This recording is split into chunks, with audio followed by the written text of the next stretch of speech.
Where? To the tacos that we go to. Oh, I love it.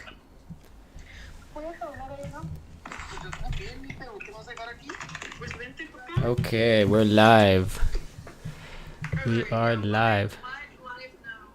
Yes. You see it? All right, I'll see you there. Okay, bye. Bye. We are live. We are live, everyone. All right. Now. Okay. So there's this one website that I normally like to use. This has the complete list. This is usually where I go because I can download PDFs of them. And the translations are pretty standard. So this is my favorite site to go for Brother Grimm's fairy tales. So let's go to, give me the complete list.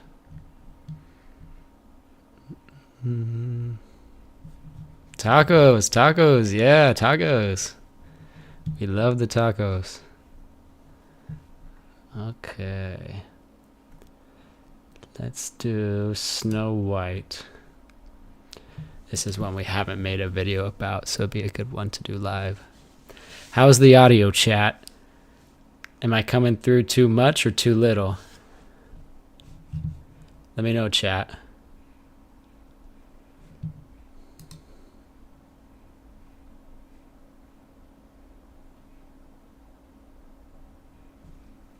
How's it coming through?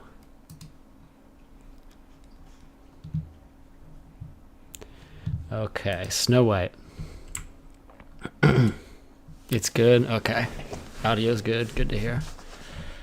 Snow White. It was the middle of winter, and the snowflakes were falling like feathers from the sky, and a queen sat at her window working, and her embroidery frame was of ebony. Thank you, chat. You like it? And as she worked, gazing at times out on the snow, she pricked her finger, and there fell from it 3 drops of blood on the snow. And when she saw how bright and red it looked, she said to herself, "Oh, that I had a child as white as snow, as red as blood, and as black as the wood of the embroidery frame." Not very long after she had a daughter, with a skin as white as snow, lips as red as blood, and hair as black as ebony, and she was named Snow White. And when she was born, the queen died.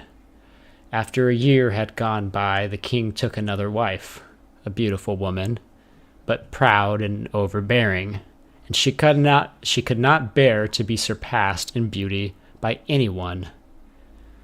What's chat saying? Oh, cut off? No, we're all good? Okay. Let me know if I don't come through well. What does this say? Please. Let me grab this over here. Please configure both primary and backup streams. Oh, well, that's fine. All right, where was I? And when she was born, the queen died. After a year had gone by, the king took another wife, a beautiful woman, but proud and overbearing, and she could not bear to be surpassed in beauty by anyone. She had a magic looking glass, and she used to stand before it and look in it and say, "Looking glass upon the wall, who is the fairest of us all?" And the looking glass would answer, "You are the fairest of them all." I think we have a member in our chat who could relate. And she was contented, for she knew that the looking glass spoke the truth. Now, Snow White was growing prettier and prettier, and when she was 7 years old, she was as beautiful as day, far more so than the queen herself. So one day, when the queen went to her mirror and said, "Looking glass upon the wall, who is the fairest of us all?" it answered, "Queen, you are full fair, 'tis true, but Snow White fairer is than you." This gave the queen a great shock, and she became yellow and green with envy. And from that hour her heart turned against Snow White, and she hated her. And envy and pride, like ill weeds, grew in her heart higher every day, until she had no peace, day or night. At last she sent for a huntsman, and said, "Take the child out into the woods, so that I may set eyes on her no more. You must put her to death, and bring me her heart for a token." The huntsman consented, and led her away. But when he drew his cutlass to pierce Snow White's innocent heart, she began to weep, and to say, "Oh, dear huntsman, do not take my life. I will go away into the wild wood, and never come home again."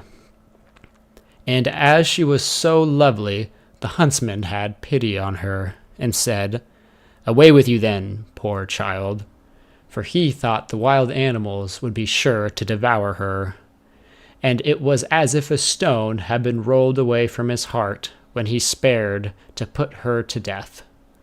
Just at that moment, a young wild boar came running by, so he caught and killed it. Taking out its heart, he brought it to the queen for a token. And it was salted and cooked, and the wicked woman ate it up, thinking that that was the end of Snow White.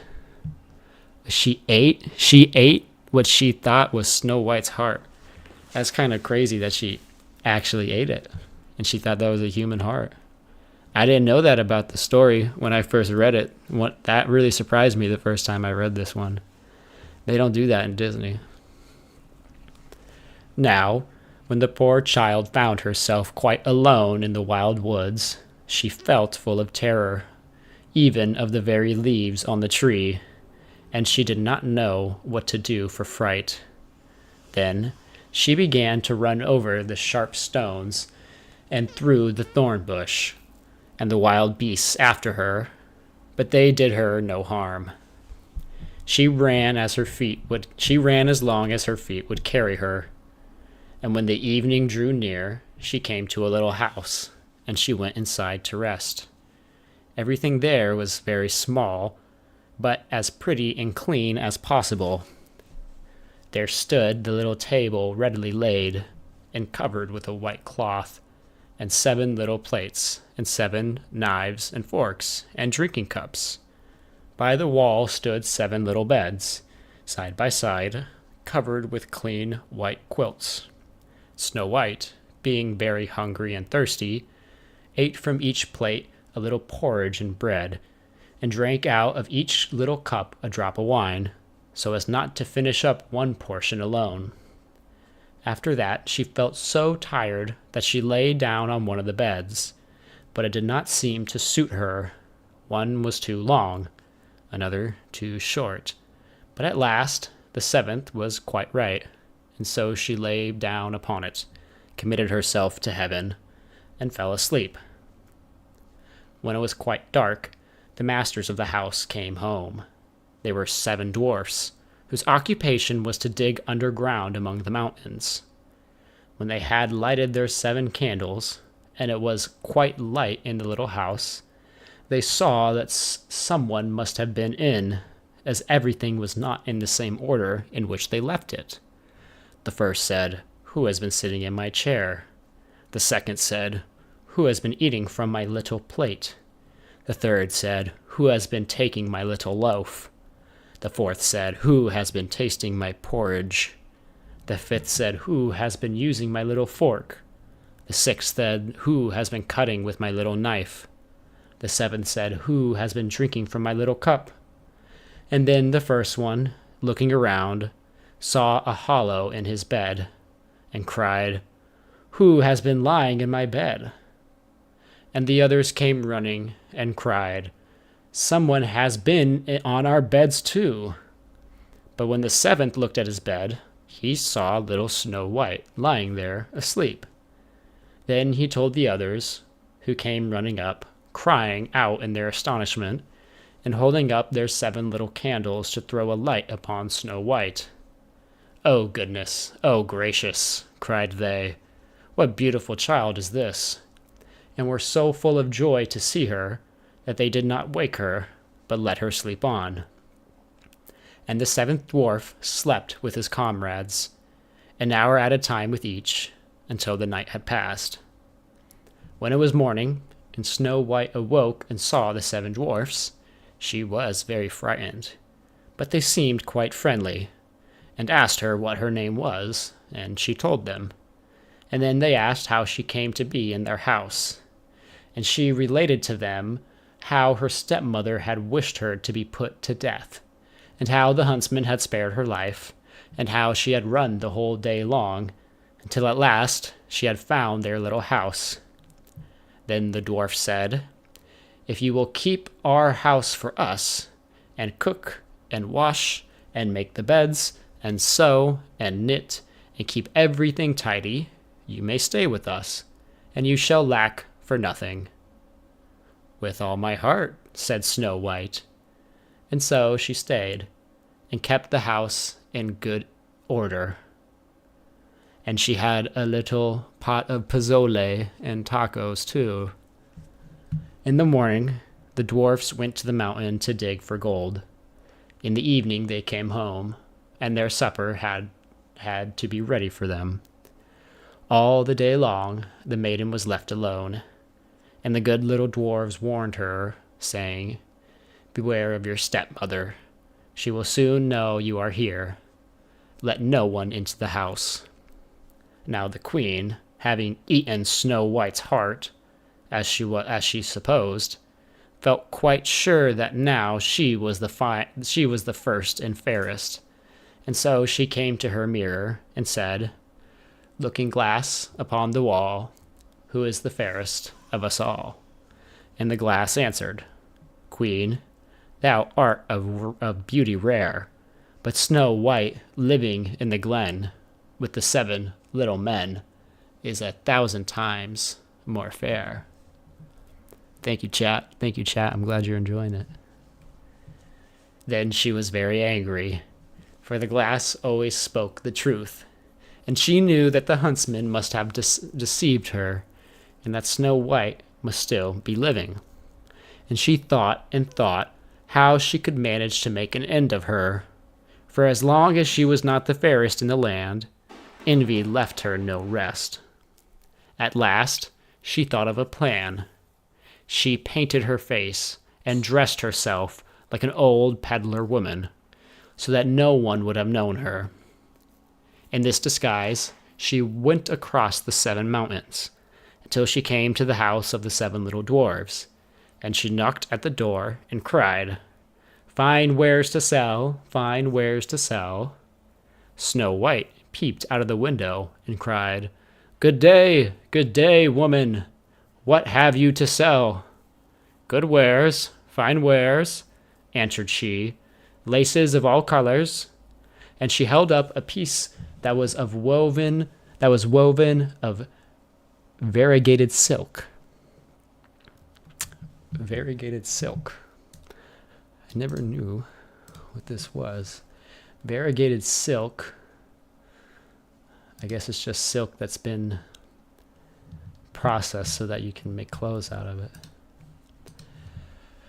"I need not be afraid of letting in this good woman," thought Snow White, and she unbarred the door and bought the pretty lace. "What a figure you are, child," said the old woman. "Come and let me lace you properly for once."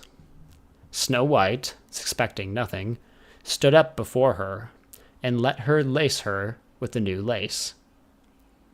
But the old woman laced so quick and so tight that it took Snow White's breath away, and she fell down as dead.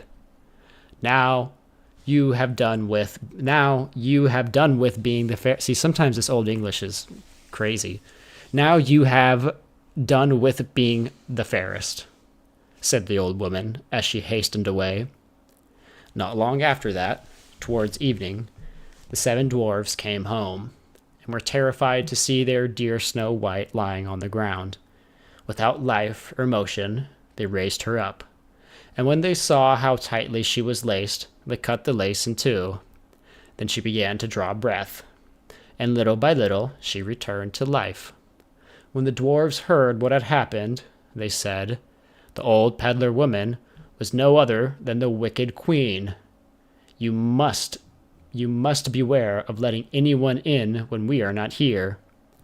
And when the wicked woman got home, she went to her glass and said, oh, she's going to be in for this one, "Looking glass against the wall, who is the fairest of us all?" And it answered, as before, "Queen, thou art of beauty rare, but Snow White, living in the glen with the 7 little men, is 1,000 times more fair." When she heard that, she was so struck with surprise that all the blood left her heart, for she knew that Snow White must still be living. "But now," said she, "I will think of something that will be her ruin." And by witchcraft she made a poisoned comb. Then she dressed herself up to look like another different sort of old woman. So she went across the 7 mountains and came to the house of the 7 dwarves, and knocked at the door and cried, "Good wares to sell, good wares to sell." Snow White looked out and said, "Go away, I must not let anybody in." "But you are not forbidden to look," said the old woman, taking out the poisoned comb and holding it up. It pleased the poor child so much that she was tempted to open the door. And when the bargain was made, the old woman said, "Now, for once your hair shall be properly combed." Poor Snow White, thinking no harm, let the old woman do as she would. But no sooner was the comb put in her hair than the poison began to work, and the poor girl fell down senseless. "Now, you paragon of beauty," said the wicked woman, "this is the end of you," and went off. By good luck, it was now near evening, and the 7 little dwarves came home. When they saw Snow White lying on the ground as dead, they thought directly that it was the stepmother's doing, and looked about, found the poisoned comb, and no sooner had they drawn it out of her hair than Snow White came to herself, and related all that had passed. Then they warned her once more to be on her guard, and never let anyone in at the door. And the queen went home and stood before the looking-glass and said, "Looking glass against the wall, who is the fairest of us all?" And the looking-glass answered as before, "Queen, thou art of beauty rare, but Snow White, living in the glen with the 7 little men, is 1,000 times more fair." Wow, she must be really fed up at this point. When she heard the looking-glass speak thus, she trembled and shook with anger. "Snow White shall die," cried she, "though it should cost me my own life." And then she went to a secret, lonely chamber, where no one was likely to come, and there she made a poisonous apple. It was beautiful to look upon, being white with red cheeks, so that anyone who should see it must long for it, but whoever ate even a little bit of it must die. When the apple was ready, she painted her face and clothed herself like a peasant woman, and went across the 7 mountains to where the 7 dwarves lived. And when she knocked at the door, Snow White put her head out of the window and said, "I dare not let anybody in. The 7 dwarves told me not to." "All right," answered the woman. "I can easily get rid of my apples elsewhere. There, I will give you one." "No," answered Snow White, "I dare not take anything." "Are you afraid of poison?" said the woman. "Look here, I will cut the apple in 2 pieces. You shall have the red side, I will have the white one." For the apple was so cunningly made that all the poison was in the rosy half of it. Snow White longed for the beautiful apple, and as she saw the peasant woman eating a piece of it, she could no longer refrain, but stretched out her hand and took the poisoned half. But no sooner had she taken a morsel out of it into her mouth than she fell to the earth as dead. And the queen, casting on her terrible glance, laughed aloud and cried, "As white as snow, as red as blood, as black as ebony, this time the dwarves will not be able to bring you to life again." And when she went home and asked the looking glass against the wall, who is the fairest of us all, at last it answered, "You are the fairest now of all." Then her envious heart had peace, as much as an envious heart can have. The dwarves, when they came home in the evening, found Snow White lying on the ground, and there came no breath out of her mouth, and she was dead. They lifted her up, sought if anything poisonous was to be found, cut her laces, combed her hair, washed her with water and wine, but all was of no avail. The poor child was dead, and remained dead. Then they laid her on a bier, and sat all 7 of them round it, and wept and lamented 3 whole days. And then they would have buried her, but that she looked still as if she were living, with her beautiful blooming cheeks.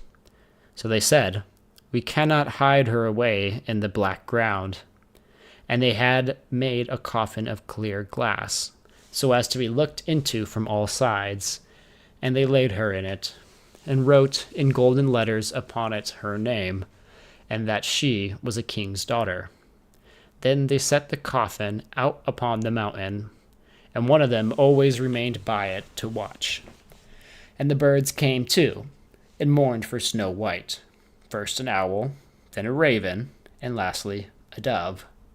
Now, for a long while Snow White lay in the coffin and never changed, but looked as if she were asleep, for she was still as white as snow, as red as blood, and her hair was as black as ebony. Yeah, her hair was black. I don't think Disney had it as black. I think they had it as blonde. It happened, however, that one day a king's son rode through the wood and up to the dwarf's house, which was near it. He saw on the mountain the coffin, and beautiful Snow White within it, and he read what was written in golden letters upon it. Then he said to the dwarves, "Let me have the coffin, and I will give you whatever you like to ask for it." But the dwarves told him that they could not part with it for all the gold in the world. But he said, "I beseech you to give it to me, for I cannot live without looking upon Snow White. If you consent, I will bring you to great honor, and care for you as if you were my brethren." When he so spoke, the good little dwarves had pity upon him, and gave him the coffin. And the king's son called his servants, and bid them carry it away on their shoulders. Now it happened that as they were going along, they stumbled over a bush, and with the shaking the bit of poisoned apple flew out of her mouth. And with the shaking, the bit of the poisoned apple flew. See, they're always bad about the commas too. It was not long before she opened her eyes, threw up the cover of the coffin, and sat up, alive and well. "Oh dear, where am I?" cried she. The king's son answered, full of joy, "You are near me." And, relating all that had happened, he said, "I would rather have you than anything in the world. Come with me to my father's castle, and you shall be my bride." And Snow White was kind, and went with him, and their wedding was held with pomp and great splendor. But Snow White's wicked stepmother was also bidden to the feast. And when she had dressed herself in beautiful clothes, she went to her looking-glass and said, "Looking glass upon the wall, who is the fairest of us all?" The looking-glass answered, "O queen, although you are of rare beauty, the young bride is 1,000 times more fair." Then she railed and cursed, and was beside herself with disappointment and anger. First, she thought she would not go to the wedding, But then she felt she should have no peace until she went and saw the bride. And when she saw her, she knew her for Snow White, and could not stir from the place for anger and terror. For they had ready red-hot iron shoes, in which she had to dance until she fell down dead. Yeah, Snow White has black hair. Like in Disney? Is it in Disney? Like the movie, like the original animation, she had black hair? I thought she had blonde hair. No, you're right. I'm thinking of Cinderella. You're totally right. Yeah, she did have black hair in the Disney film. I don't know why I was thinking that. I was thinking of Cinderella. She totally did. She had the blue dress and the blue top and the yellow dress with black hair. I don't know why I forgot that.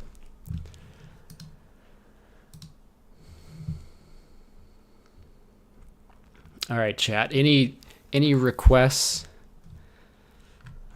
I'll start at the top and then I can scroll until you see one that you might like.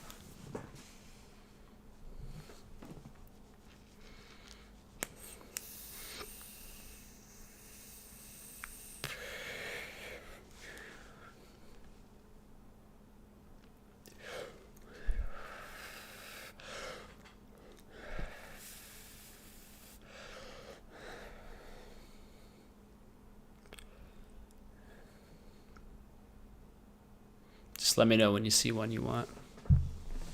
And I think I have desktop audio turned on, so I'm going to go over here. I'm going to... Let me put something on for you.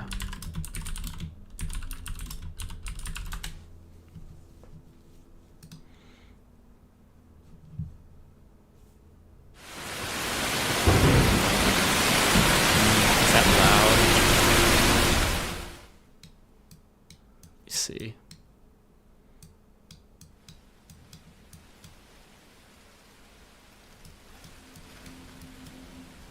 How's that? Is that too loud?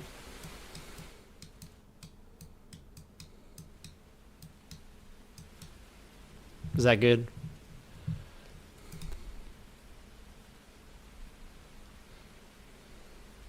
The Jew Among Thorns. Do we want to do that one? Yeah, I know. I was thinking of Cinderella.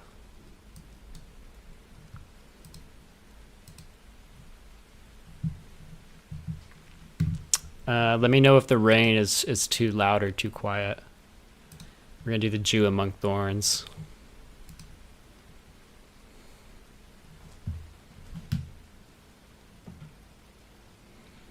Okay. We want to do this one. Miss Ava? Miss Ava Gottlieb has a request for us. Oh, Little Mermaid. Is that a...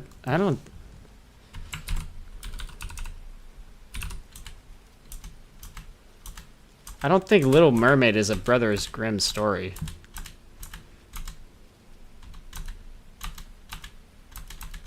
I don't know. You want to take a look? I don't really know where Little Mermaid came from. Oh, Hans Andersen. I know Hans. Oh, I didn't know he did that. Oh, interesting. I looked into some of his stories for videos because I remember Grandma would read me Hans Andersen when I was a kid too. So he was on my list, but I didn't know he did Little Mermaid. All right, let's read this one. Let's read the original Little Mermaid. It's a good idea. The Devil's Sooty Brother. I didn't see that one. Okay. All right, here we go. The Little Mermaid. This is the original one. I didn't know this one. I didn't know this one was so old. I thought it was a Disney original. Never knew. But yeah, it's a Hans Andersen. Published in a little white noisy. Okay, I'll turn it down.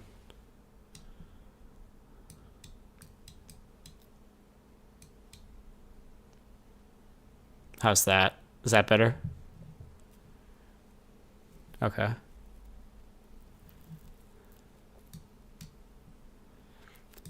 I think the chat's kind of delayed.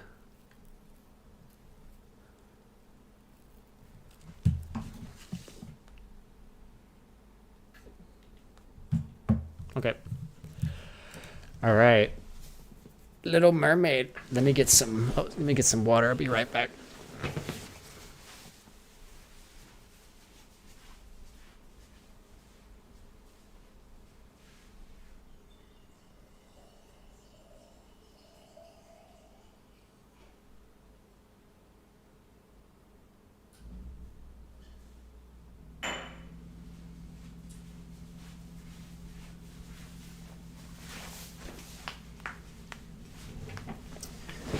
FFD?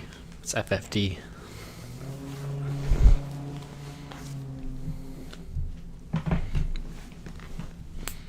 Did you see the Devil Suited Brother on here? Okay, here's the opening illustration. See how long this one is. Ah, it's a little beefy, okay. Alright, let's go for it. This is the original Little Mermaid. Far out in the ocean, where the water is as blue as the prettiest cornflower, and as clear as crystal, it is very, very deep. So deep, indeed, that no cable could fathom it. Many church steeples, piled one upon another, would not reach from the ground beneath the surface of the water above. There dwell the Sea King and his subjects. We must not imagine that there is nothing at the bottom of the sea but bare yellow sand. No, indeed, the most singular flowers and plants grow there, the leaves and stems of which are so pliant that the slightest agitation of the water causes them to stir as if they had life. Fishes, both large and small, glide between the branches, as birds fly among the trees here upon land. My mom's mad at me for no reason and left me, LOL, in the streets, even though you paid for it. What is she so mad about? You gotta get out of the streets. It's getting late. It's bedtime. It's sleepy time. That's what we're here for. It's sleepy time. You gotta get out of the streets. Even though you paid. Yeah, get back home. Get back home. Okay.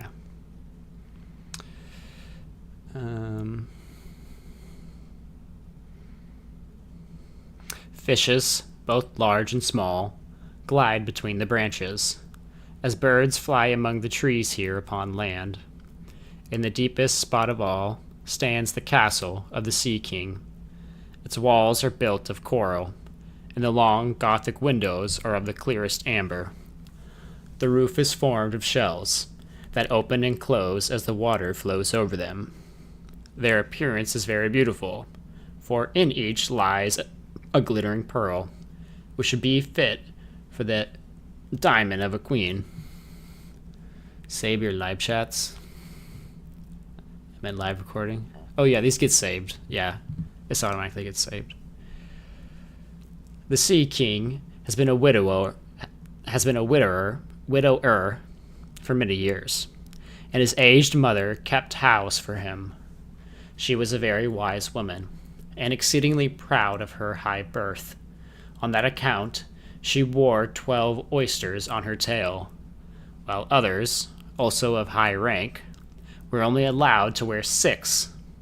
She was, however, deserving of very great praise, especially for her care of the little sea princess, her granddaughter.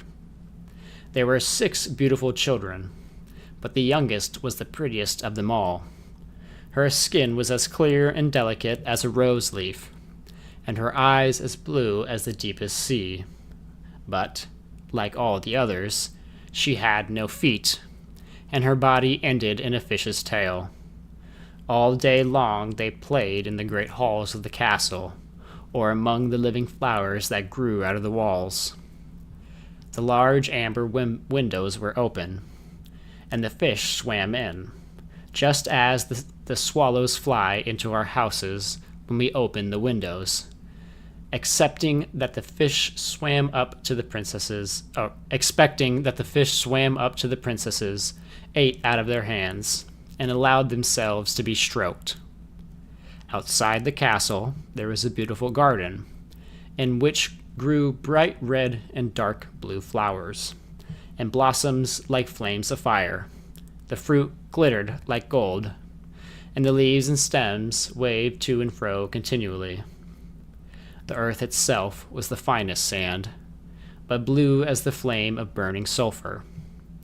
Over everything lay a peculiar blue radiance, as if it were surrounded by the air from above, through which the blue sky shone, instead of the dark depths of the sea. In calm weather, the sun could be seen, looking like a purple flower, with the light streaming from the calyx. Each of the young princesses had a little plot of ground in the garden, where she might dig and plant as she pleased. One arranged her flower bed into the form of a whale. Another thought it better to make hers like the figure of a little mermaid, but that of the youngest was round like the sun, and contained flowers as red as his rays at sunset. She was a strange child, quiet and thoughtful, and while her sisters would be delighted with the wonderful things which they obtained from the wrecks of vessels, she cared for nothing but her pretty red flowers, like the sun, expecting a beautiful marble statue.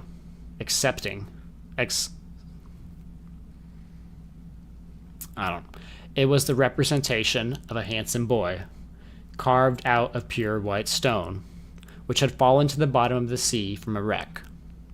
She planted by the statue a rose-colored weeping willow. It grew splendidly, and very soon hung its fresh branches over the statue, almost down to the blue sands.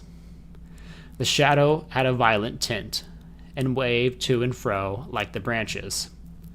It seemed as if the crown of the tree and the root were at play, and trying to kiss each other. Nothing gave her so much pleasure as to hear about the world above the sea. She made her old grandmother tell her all she knew of the ships and the towns, and the people and the animals.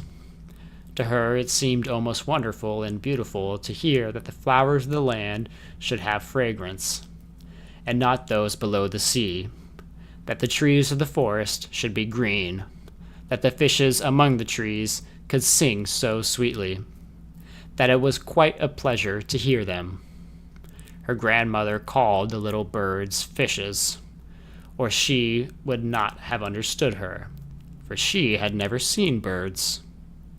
When you have reached your 15th year, said the grandmother, you will have permission to rise up and out of the sea, to sit on the rocks in the moonlight, while the great ships are sailing by, and then you will see both forests and towns. And the following year, one of the sisters would be 15. But as each was a year younger than the other, the youngest would have to wait 5 years before her turn came to rise up from the bottom of the ocean and see the earth as we do. However, each promised to tell the others what she saw on her first visit, and what she thought was the most beautiful. For their grandmother could not tell them enough. There were so many things on which they wanted information. None of them longed so much for her turn to come as the youngest. She, who had the longest time to wait, and who was so quiet and thoughtful. Many nights she stood by the open window, looking up through the dark blue water, and watching the fish as they splashed about with their fins and tails. We have a deleted chat. You want to take that one back? Get home safe, get home safe. She could see the moon and stars shining faintly, but through the water they looked larger than they do to our eyes. When something like a black cloud passed between her and them, she knew that it was either a whale swimming over her head or a ship full of human beings, who never imagined that a pretty little mermaid was standing beneath them, holding out her white hands towards the keel of their ship.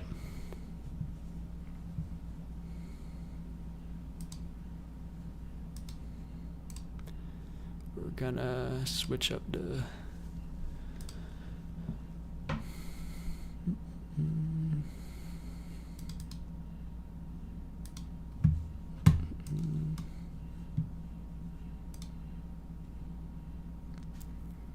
switch up the music a little bit.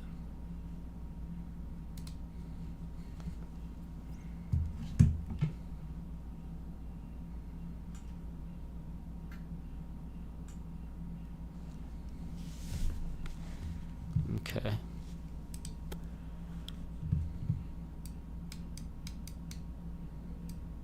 There we go.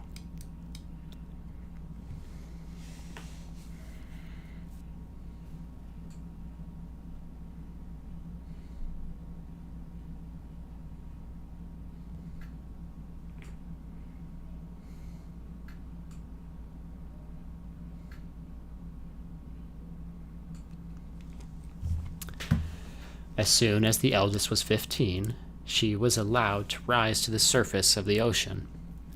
When she came back, she had hundreds of things to talk about, but the most beautiful, she said, was to lie in the moonlight on a sandbank in the quiet sea near the coast, and to gaze on a large town nearby, where the lights were twinkling like hundreds of stars, to listen to the sounds of the music, the noise of the carriages, and the voices of human beings, and then to hear the merry bells peal out from the church steeples. And because she could not go near all those wonderful things, she longed for them then more than ever. Oh, did not the youngest sister listen eagerly to all these descriptions? And afterwards, when she stood at the open window looking up through the dark blue water, she thought of the great city, with all of its bustle and noise, and even fancied she could hear the sound of the church bells down in the depths of the sea. In another year, the second sister received permission to rise to the surface of the water, and to swim about where she pleased. She rose just as the sun was setting, and this, she said, was the most beautiful sight of all. The whole sky looked like gold, with violet and rose-colored clouds, which she could not describe, floated over her, and still, more rapidly than other clouds, flew a large flock of wild swans towards the setting sun, looking like a long white veil across the sea. She also swam towards the sun, but it sunk into the waves, and the rosy tints faded from the clouds and from the sea. The third sister's turn followed. She was the boldest of them all, and she swam up a broad river that emptied itself into the sea. On the banks she saw green hills covered with beautiful vines. Palaces and castles peeped out amid the proud trees of the forest. She heard the birds singing, and the rays of the sun were so powerful that she was obliged often to dive under the water to cool her burning face. In a narrow creek she found a whole troop of little human children, quite naked, and sporting about in the water. She wanted to play with them, but they fled in a great fear. And then a little black animal came to the water. It was a dog, but she did not know that, for she had never before seen one. This animal barked at her so terribly that she became frightened and rushed back to the open sea. But she said she should never forget the beautiful forest, the green hills, and the pretty little children who could swim in the water, although they had not fishes' tails. The fourth sister was more timid. She remained in the midst of the sea, but she said it was quite as beautiful there as nearer the land. She could see for so many miles around her, and the sky above looked like a bell of glass. She had seen the ships, but at such a great distance they looked like seagulls. The dolphins sported in the waves, and the great whales spouted water from their nostrils till it seemed as if 100 fountains were playing in every direction. The fifth sister's birthday occurred in the winter, so when her turn came, she saw what the others had not seen the first time they went up. The sea looked quite green, and large icebergs were floating about, each like a pearl, she said, but larger and loftier than the churches built by men. They were of the most singular shapes, and glittered like diamonds. She had seated herself upon one of the largest, and let the wind play with her long hair, and she remarked that all the ships sailed by rapidly, and steered as far away as they could from the iceberg, as if they were afraid of it. Towards evening, as the sun went down, dark clouds covered the sky, and the thunder rolled and the lightning flashed, and the red light glowed on the icebergs as they rocked and tossed on the heaving sea. On all the ships the sails were reefed with fear and trembling, while she sat calmly on the floating iceberg, watching the blue lightning as it darted its forked flashes into the sea. When first the sisters had permission to rise to the surface, they were each delighted with the new and beautiful sights they saw. But now, as grown-up girls, they could go when they pleased, and they had become indifferent about it. They wished themselves back again in the water, and after a month had passed, they said it was much more beautiful down below, and pleasanter to be at home. Yet often, in the evening hours, the 5 sisters would twine their arms round each other and rise to the surface in a row. They had more beautiful voices than any human being could have, and before the approach of a storm, and when they expected a ship would be lost, they swam before the vessel, and sang sweetly of the delights to be found in the depths of the sea, and begging the sailors not to fear if they sank to the bottom. But the sailors could not understand the song. They took it for the howling of the storm. And these things were never to be beautiful for them, for if the ship sank, the men were drowned, and their dead bodies alone reached the palace of the Sea King. When the sisters rose, arm in arm, through the water in this way, their youngest sister would stand quite alone, looking after them, ready to cry, only that the mermaids have no tears, and therefore they suffer more. "Oh, were I but 15 years old," said she, "I know that I shall love the world up there, and all the people who live in it." At last she reached 15. "Well, now you are all grown up," said the dowager, her grandmother, "so you must let me adorn you like your other sisters." And she placed a wreath of white lilies in her hair, and every flower leaf was half a pearl. Then the old lady ordered 8 great oysters to attach themselves to the tail of the princess to show her high rank. "But they hurt me so," said the little mermaid. "Pride must suffer pain," replied the old lady. Oh, how gladly she would have shaken off all of this grandeur and laid aside the heavy wreath. The red flowers in her own garden would have suited her much better, but she could not help herself. So she said, "Farewell," and rose as lightly as bubbles to the surface of the water. The sun had just set as she raised her head above the waves, but the clouds were tinted with crimson and gold, and through the glimmering twilight beamed the evening star in all of its beauty. The sea was calm, and the air mild and fresh. A large ship, with 3 masts, lay beclaimed on the water, with only one sail set, for not a breeze stiffed, and the soldiers sat idle, and the sailors sat idle on a deck or amongst the rigging. There is music and song on board, and so, as darkness came, 100 colored lanterns were lightened, as if the flags of all nations waved in the air. The little mermaid swam close to the cabin windows, and now and then, as the waves... Oh, let's get a little visual here. So that's them when one of the sailors drowns.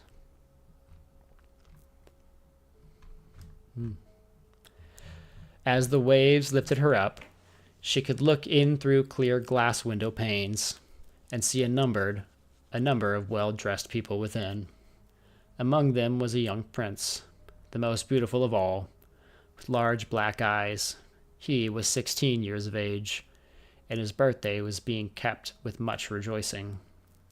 The sailors were dancing on deck, but when the princess came out of the cabin, more than 100 rockets rose in the air, making it as bright as day.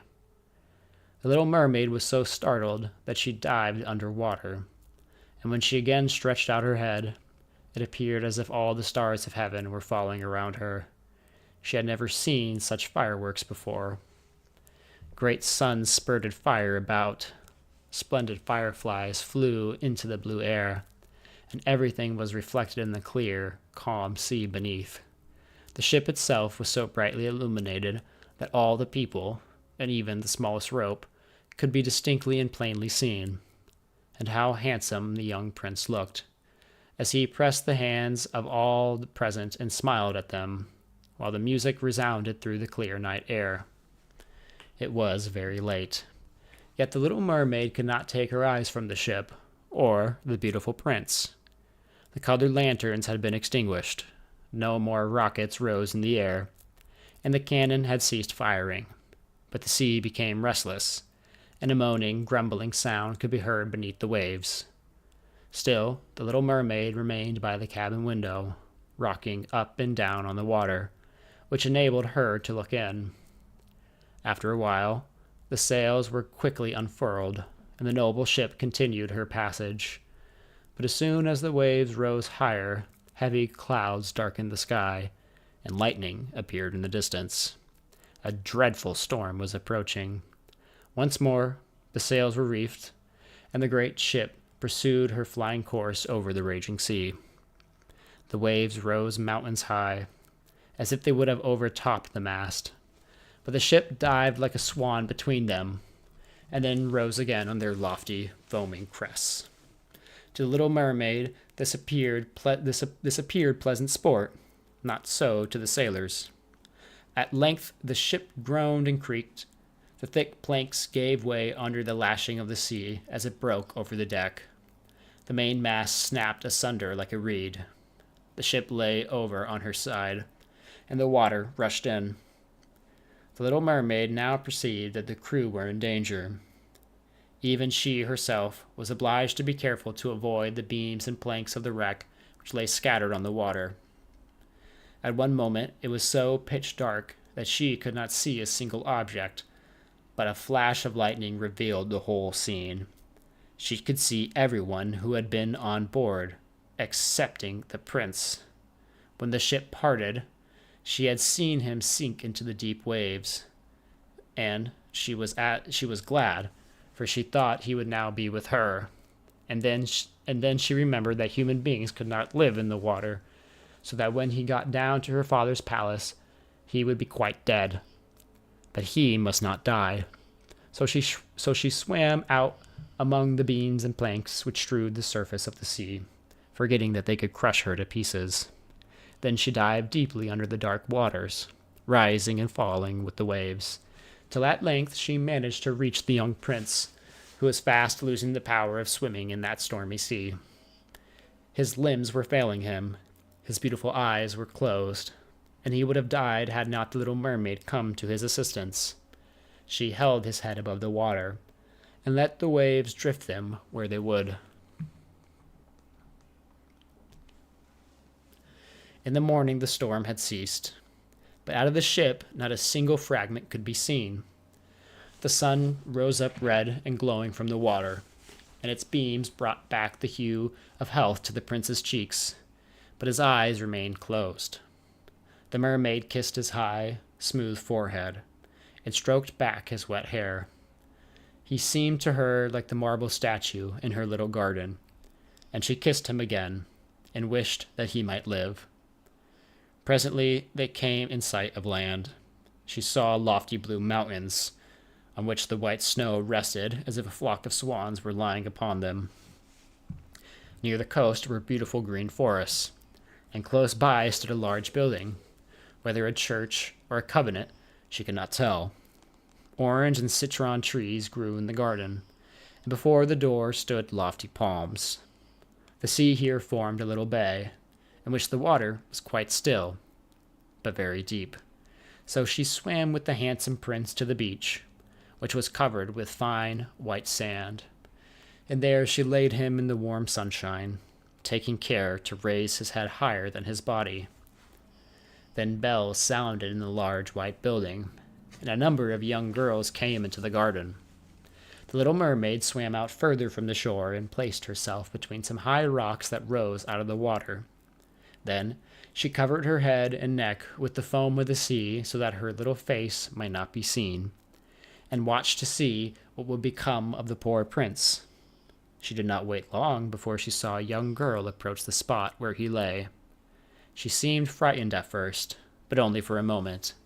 Then she fetched a number of people, and the mermaid saw that the prince came to life again, and smiled upon those who stood round him. But to her he sent no smile. He knew not that she had saved him. This made her very unhappy, and when he was led away into the great building, she dived down sorrowfully into the water, and returned to her father's castle. She had always been silent and thoughtful, and now she was more so than ever. Her sisters asked her what she had seen during her first visit to the surface of the water, but she would tell them nothing. Many an evening and morning did she rise to the place where she had left the prince. She saw the fruits in the garden ripen till they were gathered, the snow on the tops of the mountains melt away. But she never saw the prince, and therefore she returned home, always more sorrowful than before. It was her only comfort to sit in her own little garden, and fling her arm round the beautiful marble statue, which was like the prince. But she gave up tending her flowers, and they grew in wild confusion over the paths, twining their long leaves and stems round the branches of the trees, so that the whole place became dark and gloomy. At length she could bear it no longer, and told one of her sisters about it.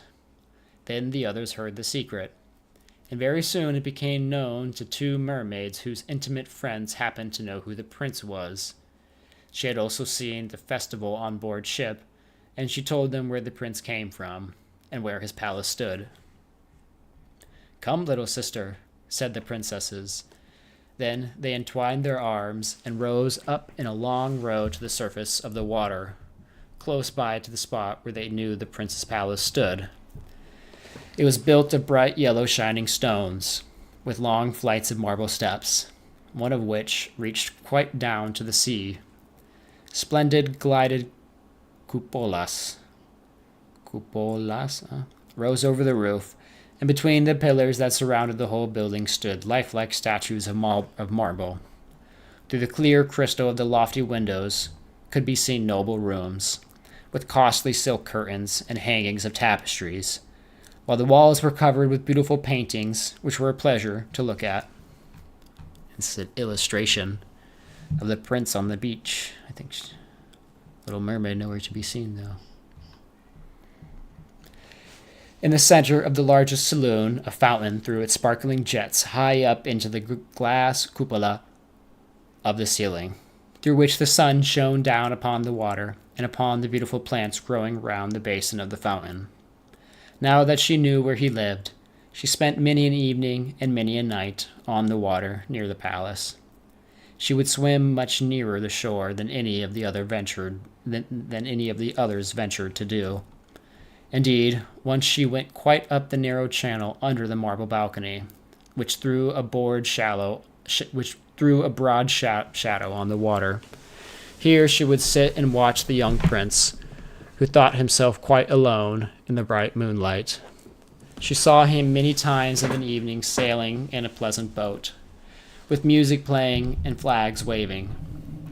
She peeped out from among the green rushes, and if the wind caught her long silvery white veil, those who saw it believed it to be a swan spreading out its wings. On many a night, too, when the fishermen, with their torches, were out at sea, she heard them relate so many good things about the doings of the young prince, that she was glad she had saved his life when he had been tossed about half dead on the waves. and she remembered that his head had rested on her bosom, and how heartily she had kissed him. But he knew nothing of this, and could not even dream of her. She grew more and more fond of human beings, and wished more and more to be able to wander about with those whose world seemed to be much larger than her own. They could fly over the sea in ships, and mount the high hills which were far above the clouds, and the lands they possessed, their woods and their fields, stretched far away beyond the reach of her sight. There was so much that she wished to know, and her sisters were unable to answer all of her questions. Then she applied to her old grandmother, who knew all about the upper world, which she very rightfully called the lands above the sea. "If human beings are not drowned," asked the little mermaid, "can they live forever? Do they never die as we do here in the sea?" "Yes," replied the old lady, "they must also die, and their term of life is even shorter than ours. We sometimes live to 300 years, but when we cease to exist here, we only become the foam on the surface of the water, and we have not even a grave down here of those who we love. We have not immortal souls. We shall never live again. But, like the green seaweed, when once it has been cut off, we can never flourish more. Human beings, on the contrary, have a soul which lives forever, lives after the body has been turned to dust. It rises up through the clear, pure air beyond the glittering stars. As we rise out of the water and behold all the land of the earth, so do they rise to unknown and glorious regions, which we shall never see." "Why have not we an immortal soul?" asked the little mermaid mournfully. I would give gladly all the hundreds of years that I have to live, to be a human being only for one day, and to have the hope of knowing that happiness of that glorious world above the stars." "You must not think of that," said the old woman. "We feel ourselves to be much happier and much better off than human beings." "So I shall die," said the little mermaid, "and as the foam of the sea, I shall be driven about, never again to hear the music of waves, or to see the pretty flowers, nor the red sun. Is there anything I can do to win an immortal soul?" "No," said the old woman, "unless a man were to love you so much that you are more to him than his father or mother, and if all of his thoughts and all his love were fixed upon you, and the priest placed his right hand in yours, and he promised to be true to you here and hereafter, then his soul would glide into your body, and you would obtain a share in the future happiness of mankind. He would give a soul to you and retain his own as well. But this can never happen. Your fish's tail, which amongst us is considered so beautiful, is thought on earth to be quite ugly. They do not know any better, and they think it is necessary to have 2 stout props, which they call legs, in order to be handsome." Then the little mermaid sighed, and looked sorrowfully at her fish's tail. "Let us be happy," said the old lady, "and dart and spring about during the 300 years that we have to live, which is really quite long enough. After that, we can rest ourselves all the better. This evening, we're going to have a court ball. It is one of those splendid sights which we can never see on earth. The walls and the ceiling of the large ballroom were of thick but transparent crystal. Many hundreds of colossal shells, some of deep red, others of grass green, stood on each side in rows, with blue fire in them, which lighted up the whole saloon and shone through the walls, so that the sea was illuminated. Innumerable fishes, great and small, swam past the crystal walls. On some of them the scales glowed with a purple brilliancy, and on others they shone like silver and gold. Through the halls flowed a broad stream, and in it danced the mermen and the mermaids to the music of their sweet singing. No one on earth had such a lovely voice as theirs. The little mermaid sang more sweetly than them all. The whole court applauded her with hands and tails. For a moment, her heart felt quite gay, for she knew she had the loveliest voice of any on earth or in the sea. But she soon thought again of the world above her, for she could not forget the charming prince, nor her sorrow that she had not an immortal soul like his. Therefore, she crept away silently out of her father's palace, and while everything within was gladness and song, she sat in her own little garden, sorrowful and alone. Then she heard the bugle sounding through the water, and thought, "He is certainly sailing above, he on whom my wishes depend, and in whose hands I should like to place the happiness of my life. I will venture all for him, and to win an immortal soul, while my sisters are dancing in my father's palace, I will go to the sea witch, of whom I have always been so much afraid, but she can give me counsel and help."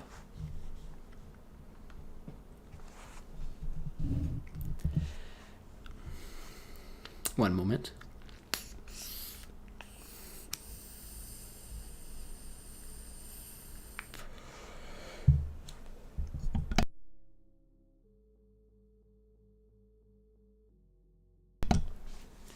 And then the little mermaid went out from her garden, and took the road to the foaming whirlpools, behind which the sorceress lived. She had never been that way before. Neither flowers nor grass grew there. Nothing but bare, gray, sandy ground stretched out to the whirlpool, where the water, like foaming mill wheels, whirled around everything that it seized, and cast it into the fathomless depth. Through the midst of these crushing whirlpools the little mermaid was obliged to pass, to reach the dominions of the sea witch, and also for a long distance the only road lay right across a quantity of warm, bubbling mire, which called by the witch her turf moor. Beyond this stood her house, in the center of a strange forest, in which all the trees and flowers were polypi, half animals and half plants. They looked like the serpents with 100 heads growing out of the ground. The branches were long, slimy arms, with fingers like flexible worms, moving limb after limb from the root to the top. All that could be reached in the sea they seized upon and held fast, so that it never escaped from their clutches. The little mermaid was so alarmed at what she saw that she stood still, and her heart beat with fear, and she was very, very nearly turning back, but she thought of the prince, and the human soul for which she longed, and her courage returned. She fastened her long flowing hair round her head, so that the polypi might not seize a hold of it. She laid her hands together across her bosom, and then she darted forward, as a fish shoots through the water, between the supple arms and fingers of the ugly polypi, which were stretched out on each side of her. She saw that each held in its grasp something it had seized with its numerous little arms, as if they were iron bands. The white skeletons of human beings who had perished at sea and had sunk down to the deep waters, skeletons of land animals, oars, rudders, and chests of ships were lying tightly grasped by their clinging arms, even a little mermaid, who they had caught and strangled, and this seemed the most shocking of all to the little princess. Wow, so the white skeletons of the human beings. A little mermaid who they had caught and strangled. Wow.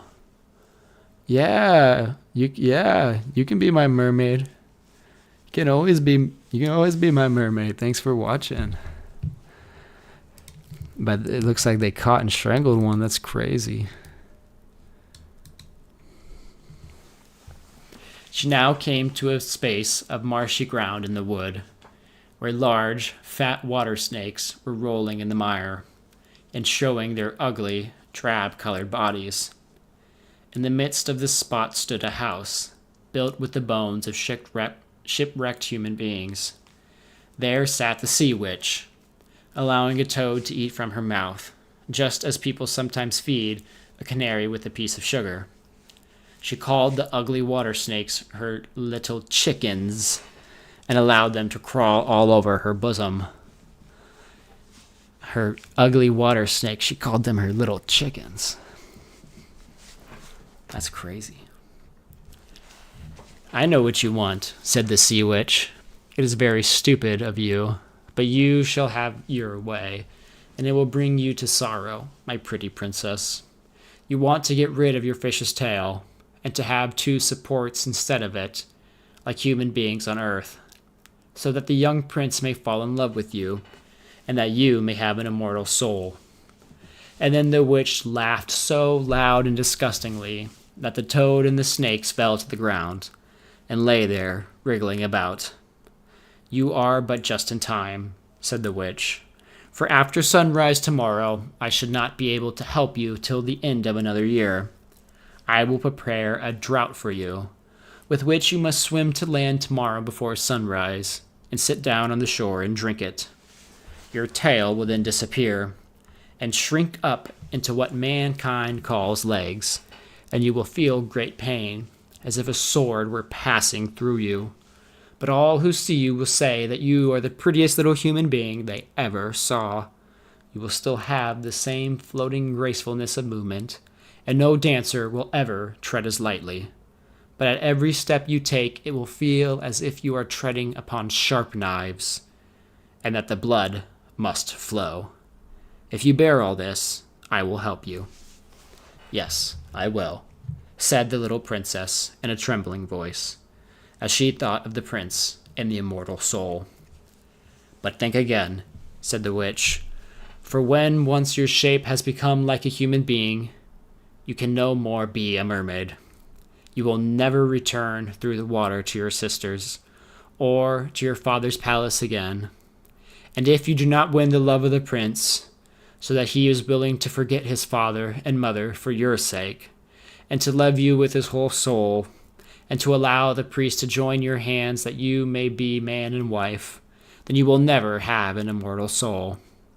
The first morning after he marries another, your heart will break, and you will become foam on the crest of the waves.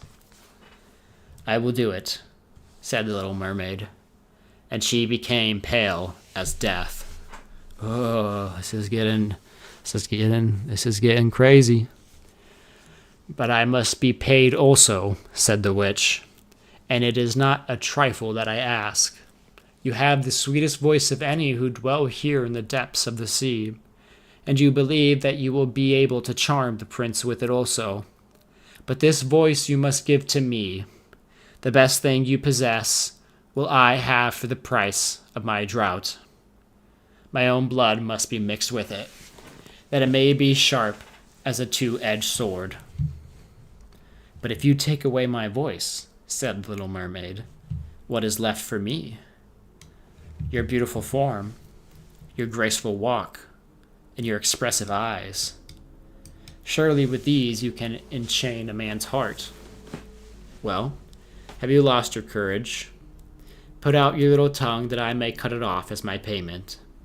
Then you shall have the powerful draught. It shall be, said the little mermaid. Then the witch placed her cauldron on the fire to prepare the magic draught. Cleanliness is a good thing, said she, scoring the vessels with snakes, which she had tied together in a large knot. Then she pricked herself in the breast, and let the black blood drop into it. The steam that rose formed itself into such horrible shapes that no one could look at them without fear. Every moment the witch threw something else into the vessel, and when it began to boil, the sound was like the weeping of a crocodile. When at last the magic draught was ready, it looked like the clearest water. There it is for you, said the witch. Then she cut off the mermaid's tongue, so that she became dumb, and would never again speak or sing. If the polypi should seize hold of you as you return through the wood, said the witch, throw over them a few drops of the potion, and their fingers will be torn into 1,000 pieces. But the mermaid had no occasion to do this, for the polypi sprang back in terror when they caught sight of the glittering draught, which shone in her hand like a twinkling star. So she passed quickly through the wood and the marsh, and between the rushing whirlpools. She saw that in her father's palace the torches in the ballroom were extinguished, and all within were asleep. But she did not venture to go into them, for now she was dumb and going to leave them forever. She felt as if her heart would break. She stole into the garden, took a flower from the flower beds of each of her sisters, kissed her hand 1,000 times toward the palace, and then rose up through the dark blue waters. The sun had not risen when she came in sight of the prince's palace, and approached the beautiful marble steps, but the moon shone clear and bright. Then the little mermaid drank the magic draught, and it seemed as if a two-edged sword went through her delicate body. She fell into a swoon and lay like one dead. When the sun arose and shone over the sea, she recovered and felt a sharp pain. But just before she stood, the handsome young that doesn't make any sense. He fixed his charcoal black eyes upon her so earnestly that she cast down her own, and then became aware that her fish's tail was gone, and that she had as pretty a pair of white legs and tiny feet as any little maiden could have. But she had no clothes. She wrapped herself in her long, thick hair. The princess asked who she was, and asked where she came from, and she looked at him mildly and sorrowfully with her deep blue eyes, but she could not speak. Every step she took was as the witch had said it would be. She felt as if treading upon the points of needles or sharp knives, but she bore it willingly, and stepped as lightly by the prince's side as a soap bubble, so that he and all who saw her wondered at her grace-swaying movements. She was very soon arrayed in costly robes of silk and muslin, and was the most beautiful creature in the palace.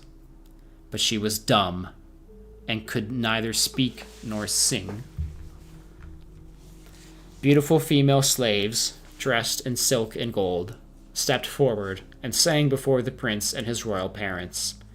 One sang better than all the others, and the little prince clapped his hands and smiled at her. This was great sorrow to the little mermaid.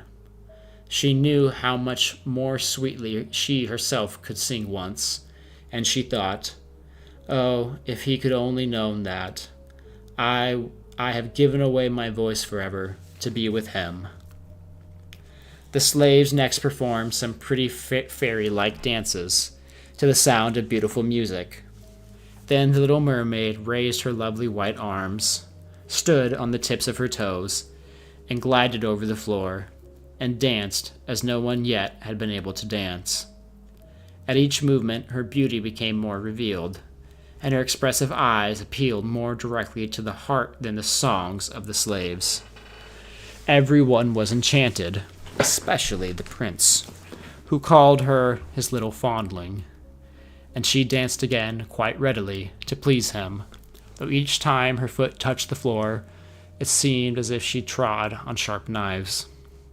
The prince said that she should remain with him always, and she received permission to sleep at his door, on a velvet cushion. He had a page's dress made for her, that she might accompany him on horseback. They rode together through the sweet-scented woods, where the green boughs touched their shoulders, and the little birds sang among the fresh leaves. She climbed with the prince to the tops of high mountains, and although her tender feet bled so that even her steps were marked, she only laughed, and followed him till they could see the clouds beneath them, looking like a flock of birds traveling to the distant lands. While at the prince's palace, and when all the household were asleep, she would go and sit on the broad marble steps, for it eased her burning feet to bathe them in the cold sea water. And then she thought of all those below in the deep. Okay, water break. Water break. Water break.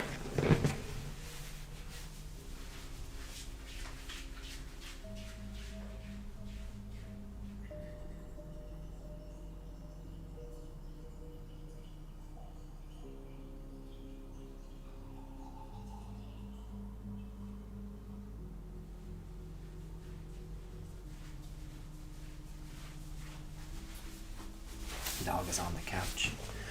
The dog's on the couch.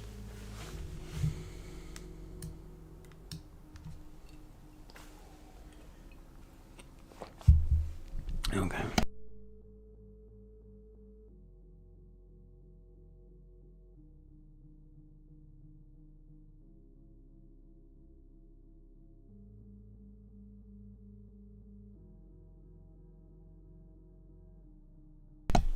Okay.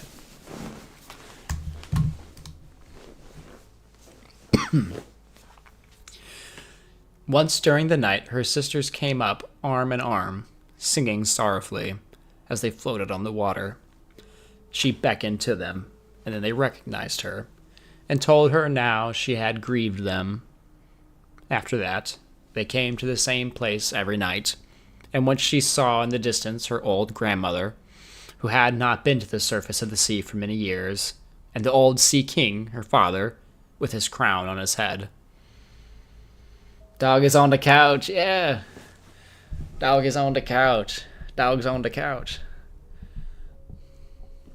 They stretched out their hands toward her, but they did not venture so near the land as her sisters did. As the days passed, she loved the prince more fondly, and he loved her as he would love a little child. But it never came into his head to make her his wife.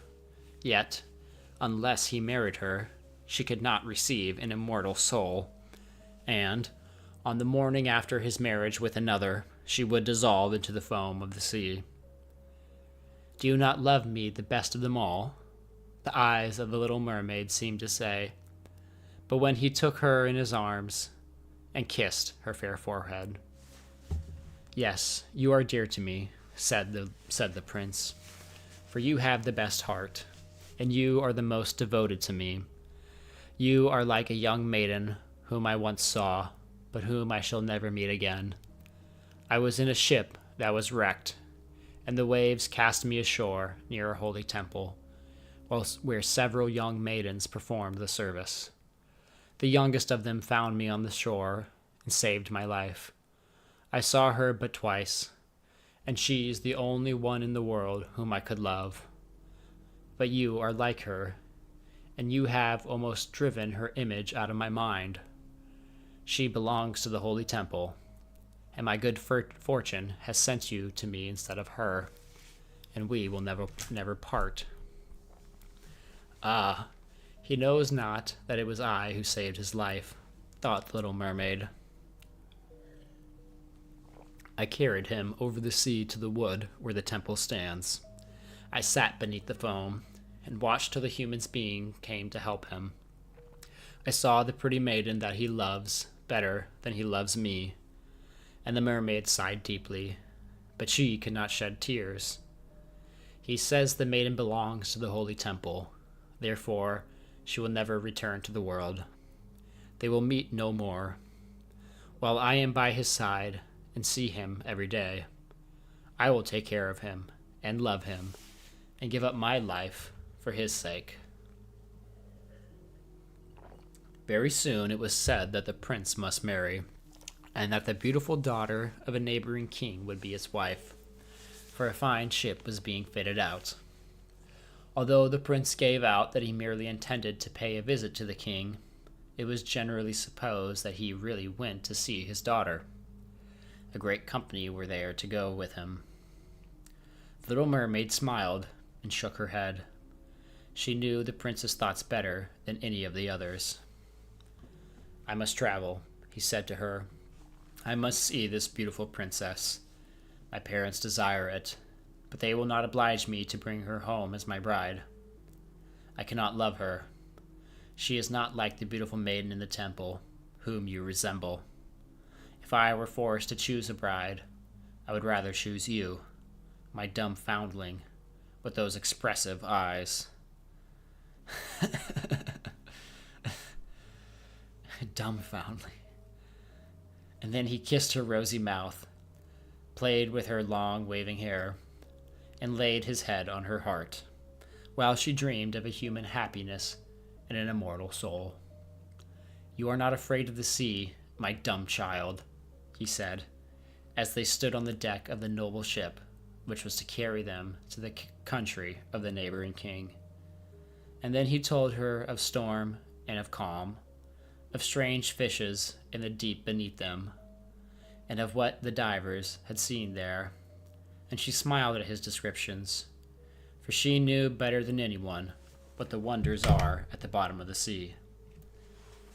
In the moonlight, when all aboard were asleep, accepting the man at the helm, who was steering, she sat on the deck, gazing down through the clear water. She thought she could distinguish her father's castle, and upon it her aged grandmother, with the silver crown on her head, looking through the rushing tide at the keel of the vessel.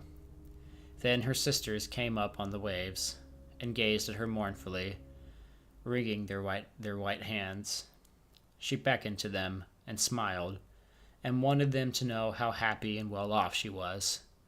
But the cabin boy approached, and when the sisters dived down, he thought it was only the foam of the sea which he saw. But the princess had not yet appeared. People said that she was being brought up and educated in a religious house, where she was learning every royal virtue. At last she came. Then the little mermaid, who was very anxious to see whether she was really beautiful, was obliged to acknowledge that she had never seen a more perfect vision of beauty. Her skin was delicately fair, and beneath her long, dark eyelashes, her laughing blue eyes shone with truth and purity. "It was you," said the prince, "who saved my life when I lay dead on the beach." And he folded his blushing bride in his arms. "Oh, I am too happy," said he to the little mermaid. "My fondest hopes are all fulfilled. You will rejoice at my happiness, for your devotion to me is great and sincere."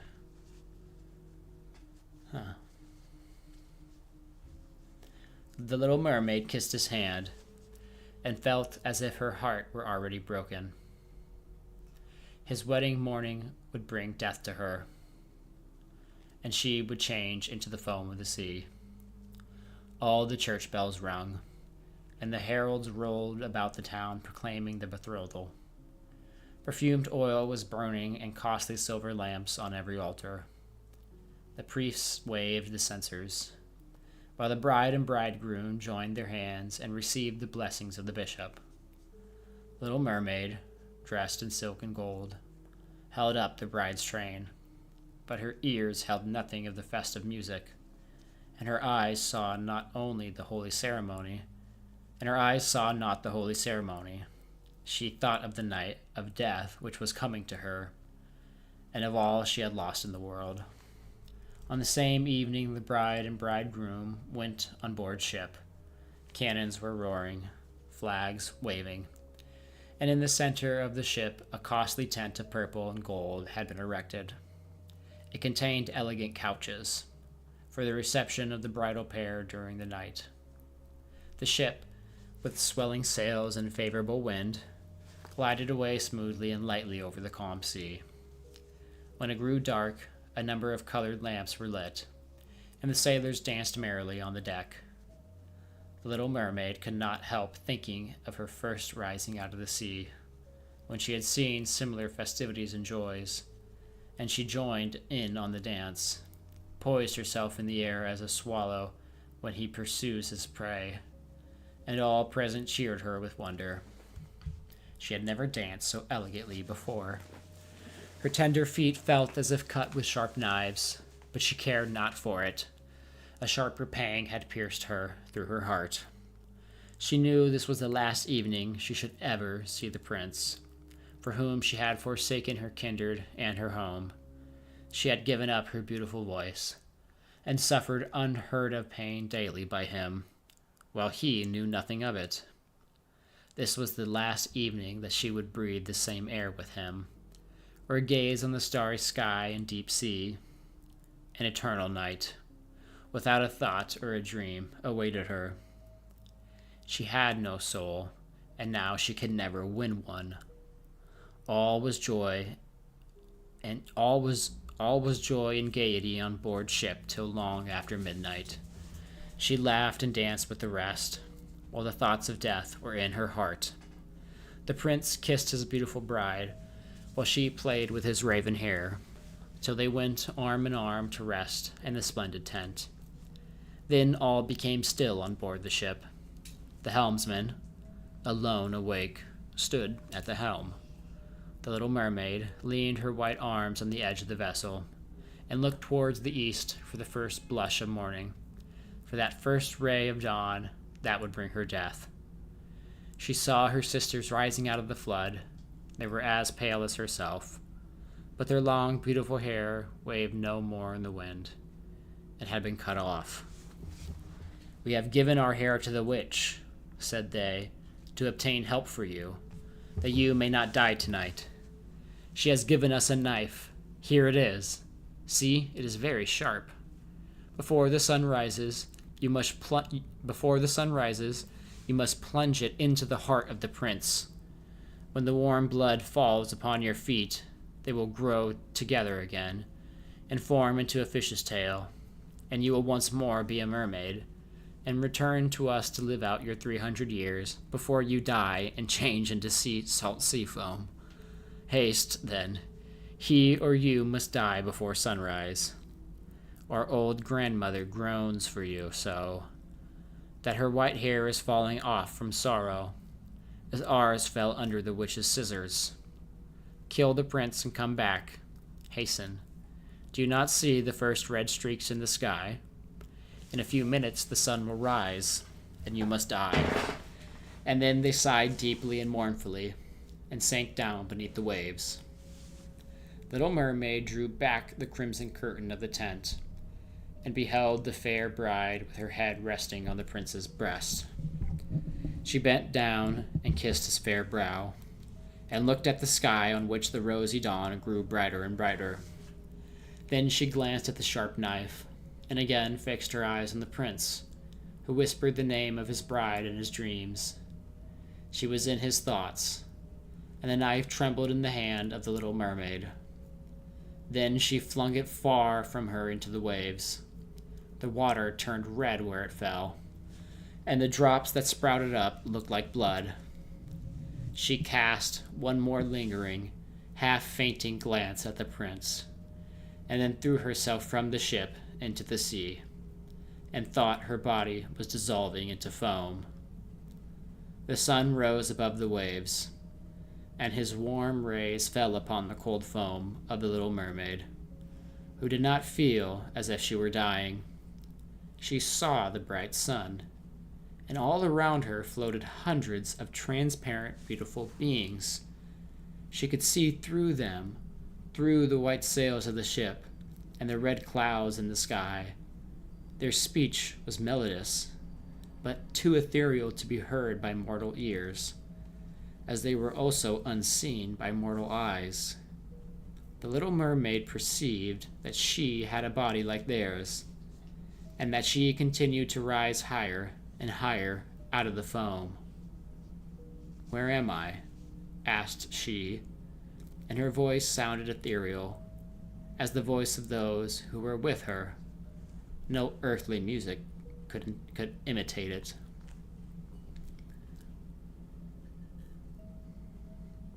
"Among the daughters of the air," answered one of them. "A mermaid has not an immortal soul, nor can she obtain one unless she wins the love of a human being. On the power of another hangs her eternal destiny. But the daughters of the air, although they do not possess an immortal soul, can, by their good deeds, procure one for themselves. We fly to warm countries, and cool the sultry air that destroys mankind with pestilence. We carry the perfume of the flowers to spread health and restoration. After we have stricken for 300 years to all the good in our power, we receive an immortal soul and take part in the happiness of mankind. You, poor little mermaid, have tried with your whole heart to do as we are doing. You have suffered and endured and raised yourself to the spirit world by your good deeds. And now, by striving for 300 years in the same way, you must obtain an immortal soul. The little mermaid lifted her glorified eyes toward the sun and felt them, for the first time, filling with tears. On the ship in which she had left the prince, there were life and noise. She saw him and his beautiful bride searching for her. Sorrowfully they gazed at the pearly foam, as if they knew she had thrown herself into the waves. Unseen, she kissed the forehead of the bride and fanned the prince, and then mounted with the other children of the air to a rosy cloud that floated through the ether. After 300 years, thus shall we float into the kingdom of heaven, said she, and we may even get there sooner, whispered one of her companions. Unseen, we can enter the houses of men, where there are children, and for every day on which we find a good child, who is the joy of his parents and deserves their love, our time of probation is shortened. The child does not know, when we fly through their room, that we smile with joy at his good conduct, for we can count one less year of our 300 years. But when we see a naughty or wicked child, we shed tears of sorrow, and for every tear, a day is added to our time of trial.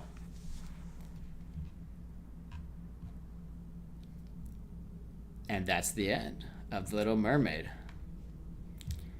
I think, I feel like at the end there, they just kind of shoved this last section in at the end so that they could tell kids to not be little dickheads, I guess.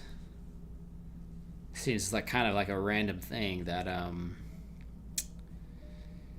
they're air creatures, but if they every good child they find helps them get closer to heaven, and they have a sentence of 300, it's like, what? I just feel like it's kind of forced in order to make an excuse to. But I mean, that's what fairy tales are for, you know. Fairy tales are supposed to be teaching kids lessons, so it's like not a crazy thing. I just feel like it's a little forced at the end, but definitely a great story, definitely a classic. I haven't watched the movie in like 15 years, so I don't really remember what they do in the movie. But I after reading this again, it definitely feels like the movie did not go like this. I would imagine the movie has her eventually marry the prince, and not the prince marrying somebody else and her dying. It was really well written. Yeah, I agree. It was well written. It you can definitely tell it's a little bit more modern. The Brother Grimm has this kind of like old English schizophrenia attached to it. This was at least a little bit more coherent in terms of like how it presented information. It was definitely a better stream of conscious. Yeah, the imagery was definitely pretty deep. It was kind of crazy with the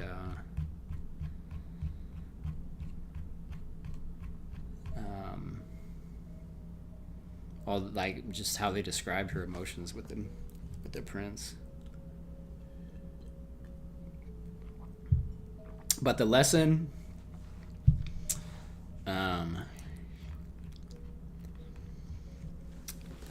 is don't play around with souls, I think.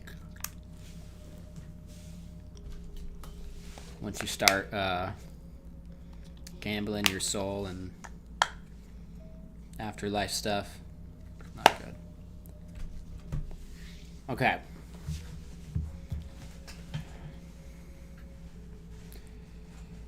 All right.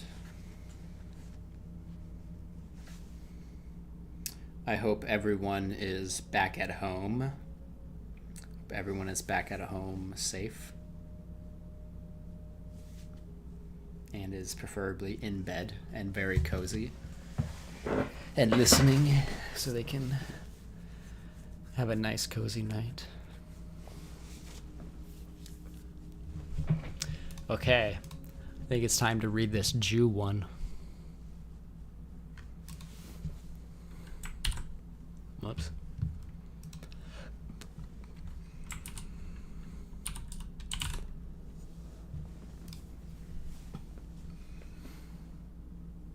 Yeah, don't mutilate yourself to try to win someone over, because it's like, I think that's also a good point.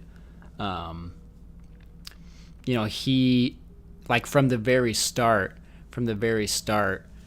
he was never in love with her, because from the very start he fell in love with the maid, or that was from the temple that saved him.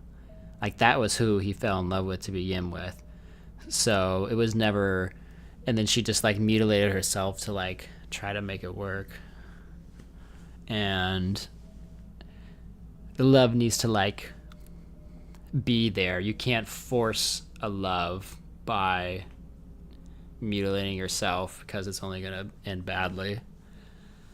I think that's definitely one of the big ones too. I feel like that story was definitely made for young girls, like that was the target audience. It is. I feel like it is supposed to like be teaching girls something. I don't really think it's for boys as much. Yeah, in that story he had the little chickens, dude. Remember the little chicken fondlings that couldn't talk or whatever?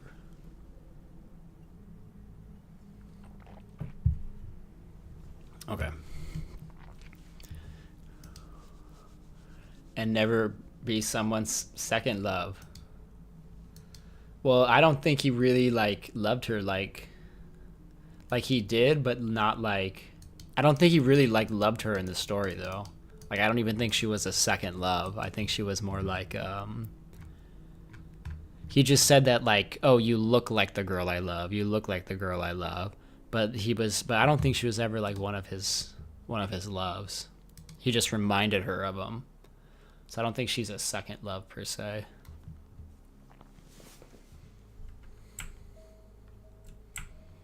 Okay. No, exactly. Yeah. I have no idea what this one's going to be about.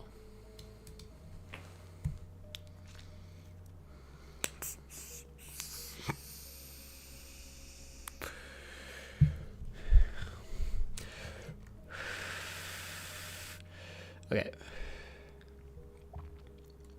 There was once a rich man who had a servant who served him diligently and honestly. He was every morning the first out of bed and the last to go to rest at night. And whenever there was a difficult job to be done, which nobody cared to undertake, he was always the first to set himself to it. Moreover, he never complained, but was contented with everything, and always merry. How are you not tired? It's only 10. It's only 10 o'clock. When a year was ended, his master gave him no wages, for he said to himself, "That is the cleverest way, for I shall save everything, and he will not go away, but stay quietly in my service." The servant said nothing, but did his work the second year as he had done it the first. And when at the end of this, likewise, he received no wages, he made himself happy and stayed on. Let's switch the music up, peoples. Let's switch the music up, people. Get the music. Some different music. Oh yeah. When the third year also was past, the master considered, put his hand in his pocket, but pulled nothing out. Then at last the servant said, "Master, for 3 years I have served you honestly, but so good as to give me what I ought to have, for I wish to leave, and look about me a little more in the world. Yes, my good fellow, answered the old miser, you have served me industriously, and, therefore, you shall be cheerfully rewarded.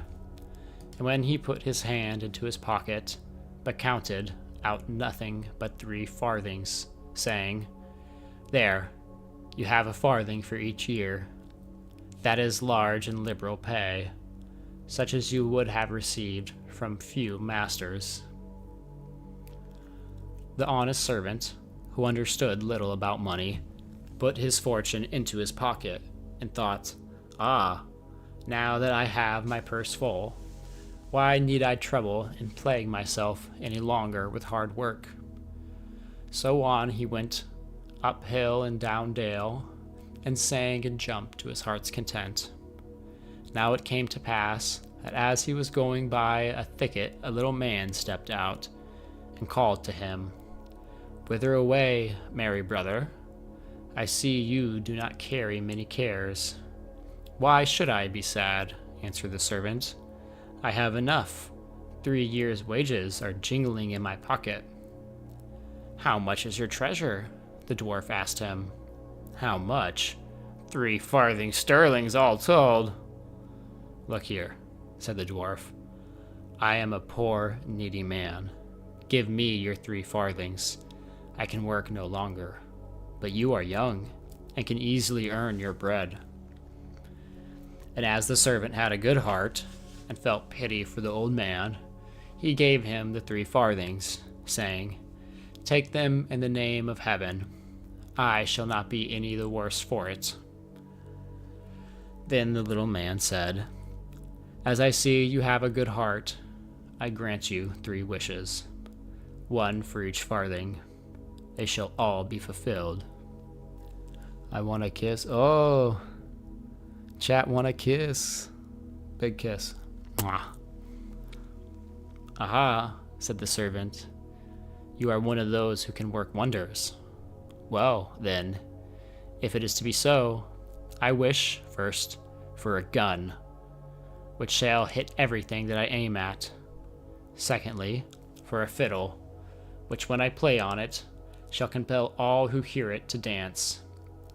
Thirdly, that if I ask a favor of anyone, he shall not be able to refuse it. All that you shall have, said the dwarf, and put his hand into the bush. And only think, there lay a fiddle and gun, all ready, just as if they had been ordered. These he gave to the servant, and then said to him, Whatever you may ask at any time, no man in the world shall be able to deny you. Heart alive, what can one desire more? Said the servant to himself, and went merrily onwards. Soon afterwards he met a Jew with a long goat's beard, who was standing listening to the song of a bird who was sitting up at the top of a tree. Good heavens, he was exclaiming, that such a small creature should have such a fearfully loud voice. If it were to be mine, if it were but mine, if only someone would sprinkle some salt upon its tail. If that is all, said the servant, the bird shall soon be down here. And taking aim, he pulled the trigger, and down fell the bird into the thorn bushes. Go, you rogue, he said to the Jew, and fetch the bird out for yourself. Oh, said the Jew, leave out the rogue, my master, and I will do it at once. I will get the bird out for myself, as you really have hit it. Then he lay down on the ground, and began to crawl into the thicket. When he was fast among the thorns, the good servant's humor so tempted him that he took up his fiddle and began to play. In a moment the Jew's legs began to move, and to jump in the air, and the more the servant fiddled, the better went the dance. But the thorns tore his shabby coat from him, combed his beard, and pricked and plucked him all over the body. Oh dear, cried the Jew, What do I want with your fiddling? Leave the fiddle alone, master. I do not want to dance.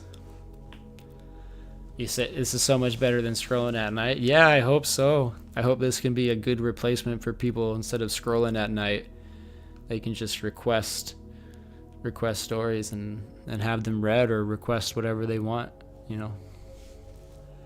But the servant did not listen to him and thought, "You have fleeced people often enough. Now the thorn bushes shall do the same for you." And he began to play over again, so that the Jew had to jump higher than ever, and scraps of his coat were left hanging on the thorns. "Oh, woe's me," cried the Jew. "I will give the gentleman whatsoever he asks, if only he leaves off fiddling a purse full of gold." "If you are so liberal," said the servant, "I will stop my music. But this I must say to your credit, that you dance to it so well that it is quite an art." And having taken the purse, he went his way. The Jew stood still and watched the servant quietly until he was far off and out of sight, and then he screamed out with all his might, "You miserable musician! You beer-house fiddler! Wait till I catch you alone. I will hunt you till the soles of your shoes fall off. You ragamuffin mon! Ragamuffin mon! Just put the 5 farthings in your mouth, and then you may be worth 3 halfpence. Ragamuffin mon! Ragamuffin!" And went on abusing him as fast as he could speak. As soon as he had refreshed himself a little in this way, and got his breath again, he ran into the town to the justice. "My lord judge," he said, "I have come to make a complaint, seeing how a rascal has robbed and ill-treated me on the public highway. A stone on the ground might pity me, my clothes all torn, my body pricked and scratched, my little all gone my purse, my little all gone with my purse, good ducats, each piece better than the last. For God's sake, let the man be thrown into prison." "Ragamuffin! Was it a soldier," said the judge, "who cut you thus with his saber?" "Nothing of the sort," said the Jew. "It was no sword that he had, but a gun hanging at his back, and a fiddle at his neck. The wretch may easily be known." So the judge sent his people out after the man, and they found the good servant, who had been going quite slowly along. And they found, too, the purse with the money upon him.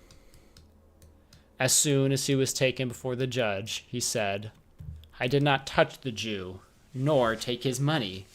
He gave it to me of his own free will, that I might leave off fiddling, because he could not bear my music." "Heaven defend us," cried the Jew. "His lies are as thick as flies upon the wall." But the judge also did not believe this tale, and said, "This is a bad defense." That's crazy. That's crazy.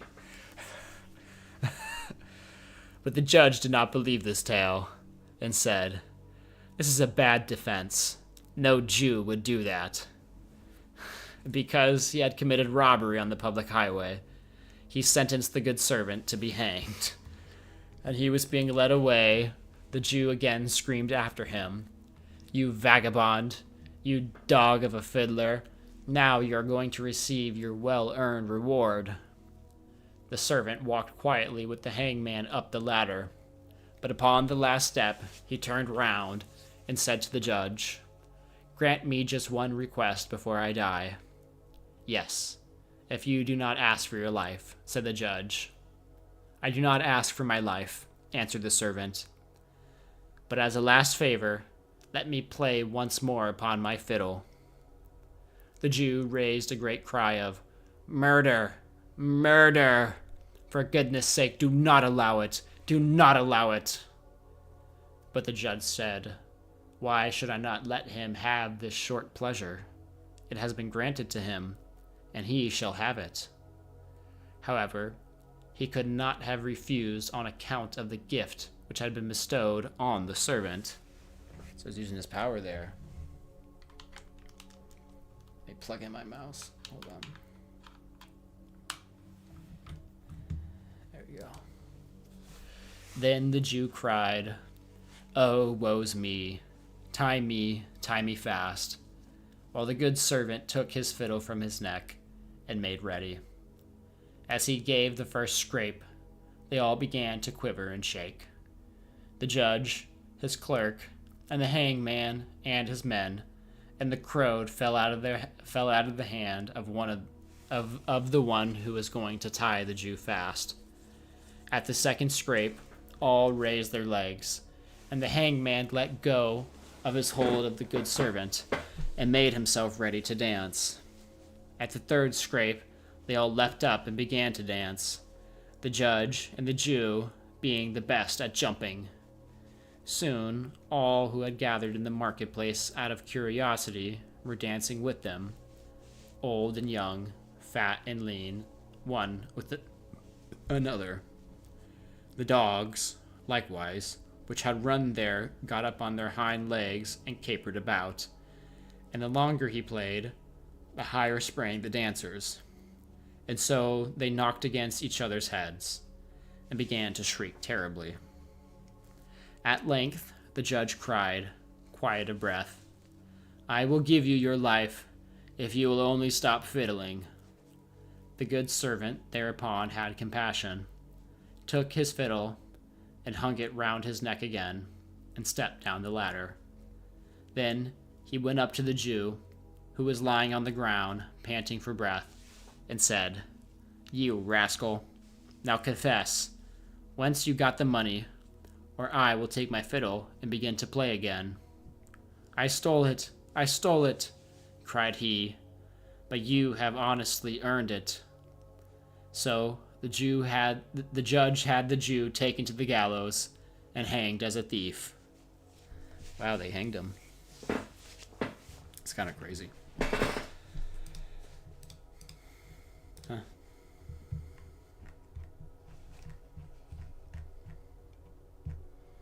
All right, one more.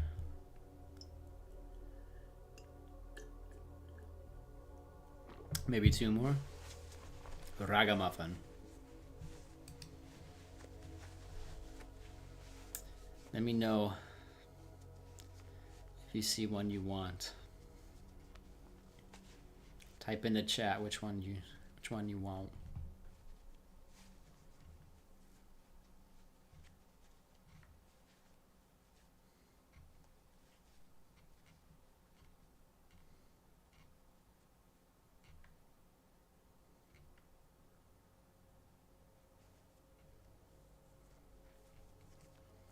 Which one you won't. I think the chat's kind of delayed. Oh, you can't see shit? Why? Because it's too fast, or?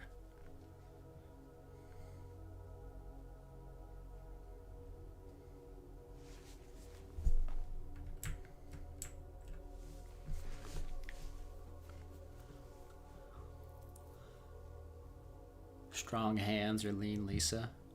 What about the pack of ragamuffins? This must be like an old, like ragamuffin must be an old English word. And then like, because the Jamaican like accent and like patois is like, it's an English accent. Like the Jamaican accent is closer to British than it is to like American. So like the Jamaican like they have a lot of old English in their dialogue. So I think like, yeah, it makes sense that ragamuffin is like actually an old English word.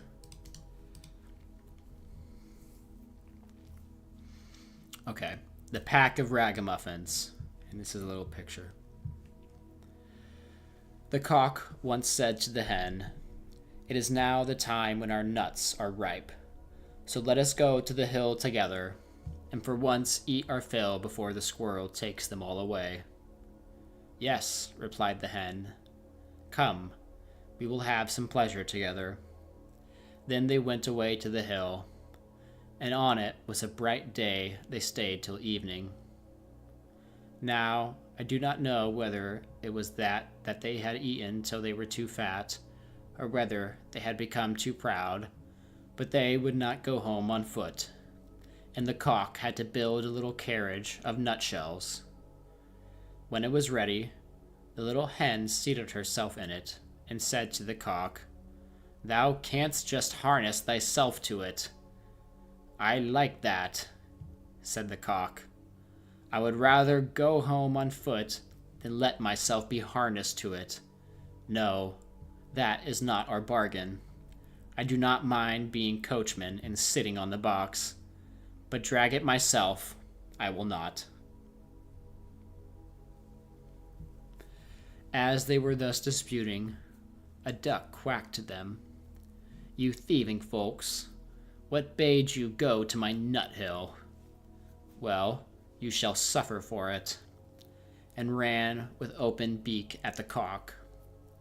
But the cock also was not idle, and fell boldly on the duck, and at last wounded her so with his spurs that she also begged for mercy, and willingly let herself be harnessed to the carriage as a punishment. The little cock now seated himself on the box and was coachman, and thereupon they went off in a gallop, with "Duck, go as fast as thou canst." When they had driven a part of the way, they met 2 foot passengers, a pin and a needle. They cried, "Stop, stop," and said that it would soon be as dark as pitch, and then they could not go a step further, that it was also so dirty on the road, asking if they could not get into the carriage for a while. They had been at the tailor's public house by the gate, and had stayed too long over the beer. A pin and a needle were at a bar too long, drinking, so they want to ride home. Stories, yeah, it's like some things never change. Some things never change.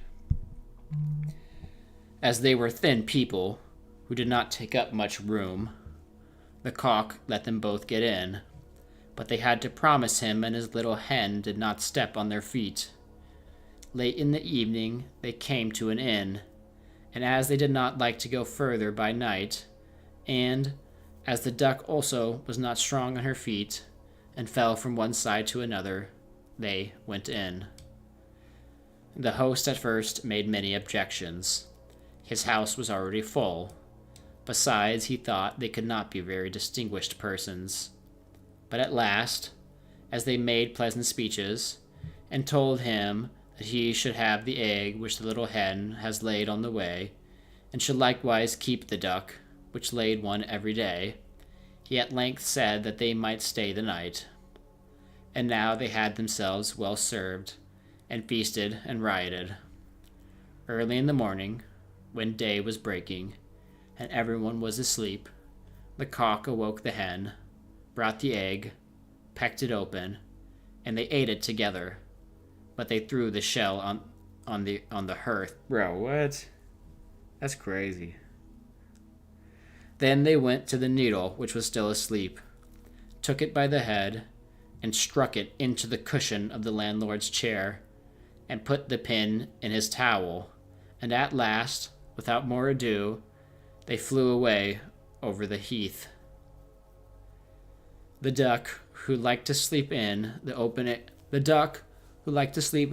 air and stayed in the yard, heard them going away, made herself merry, and found a stream, down which she swam, which was a much quicker way of traveling than being harnessed to a carriage. The host did not get out of bed for 2 hours after this. He washed himself and wanted to dry himself. Then the pin went over to his face and made a red streak from one ear to another. After this he went into the kitchen and wanted to light a pipe, but when he came to the hearth, the eggshell darted in his eyes. "This morning everything attacks my head," he said, and angrily sat down at his grandfather's chair, where he quickly started up again and cried, "Woe is me!" For the needle had pricked him still worse than the pin, and not in the head. Now he was thoroughly angry, and suspected the guests who had come so late the night before, and when he went and looked about for them, they were gone. Then he made a vow to take no more ragamuffins into his house, for they consume too much, pay for nothing, and play mischievous tricks into the bargain by way of gratitude. So, yep, that's what ragamuffin means. That's what it. And ragamuffin. Don't let the ragamuffins in your house, because that's what they're gonna do. They're gonna put eggshells in your fire and pins in your towels and needles in your chair.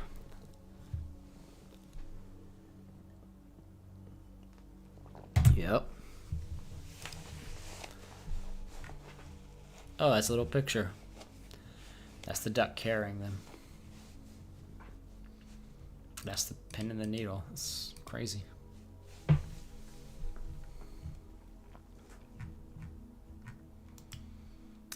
You think that one's crazy? Look. Oh, what was it? I don't know if you remember this one from one of the videos. Yeah, it was this one. The Death of the Little Hen. This one was in the Headaches video, I think. I'll read you this one because I think you'll think it's funny. The Death of the Little Hen.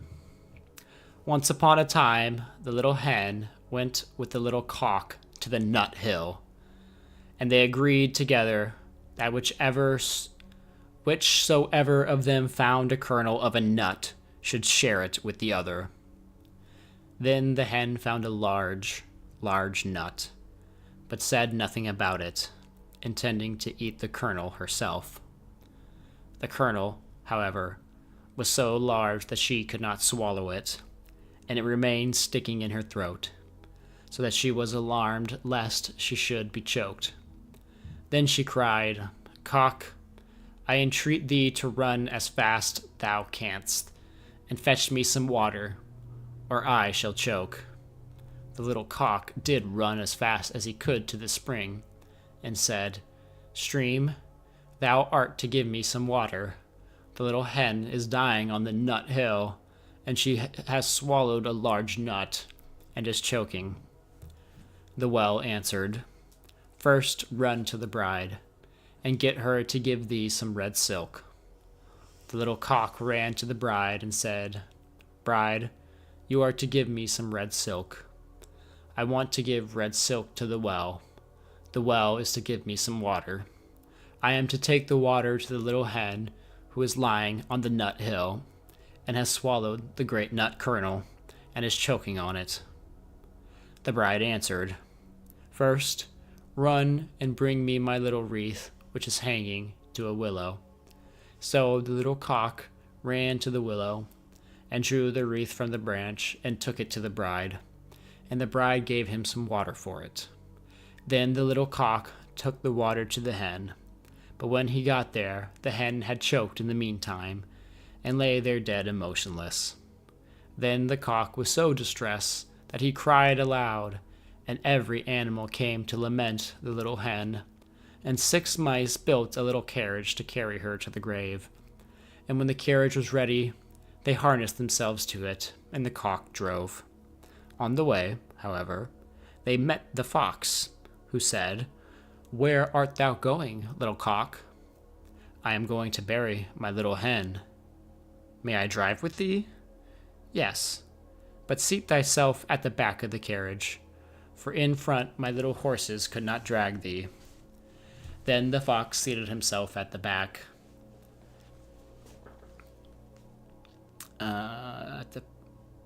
Sorry, I lost it. And after that the wolf, the bear, the stag, the lion, and all the beasts of the forest did the same. Then the procession went onwards, and they reached the stream. How are we to get over? Said the little cock. A straw was lying by the stream, and it said, I will lay myself across, and you shall drive over me. But when the 6 mice came to the bridge, the straw slipped and fell into the water, and the 6 mice all fell in and were doomed. Then they were again in difficulty, and a coal came and said, I am large enough. I will lay myself across, and you shall drive over me. So the coal also laid itself across the water, but unhappily just touched it, on which the coal hissed, was extinguished, and died. When a stone saw that, it took pity on the little cock, wished to help him, and laid itself over the water. Then the cock drew the carriage himself, but when he got over it, and reached the other shore with the dead hen, and was about to draw over the others who were sitting behind as well, there were too many of them. The carriage ran back, and they all fell into the water together, and were drowned. Then the little cock was left alone with the dead hen, and dug a grave for her, and laid her in it, and made a mound above it, on which he sat down, and fretted until he died too, and then everyone was dead. Alright, it wasn't creepy, but I thought I had forgotten that it is kind of dark. I thought it was more whimsical though. Okay, let's do a nice one.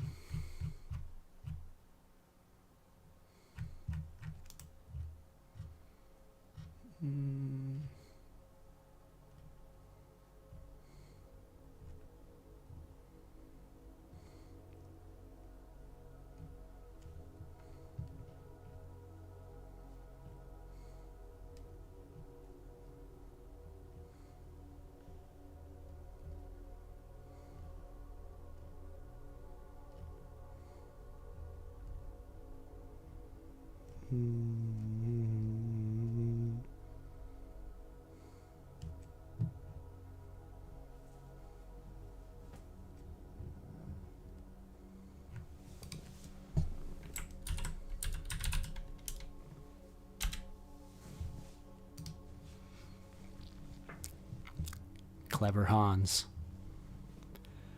The mother of Hans said, Whither away, Hans? Hans answered, To Gretel. Behave well, Hans. Oh, I'll behave well. Goodbye, mother. Goodbye, Hans. Hans comes to Gretel. Good day, Gretel. Good day, Hans. What do thou bring is good? I bring nothing. I want to have something given to me. Gretel presents Hans with a needle. Hans says, Goodbye, Gretel. Goodbye, Hans.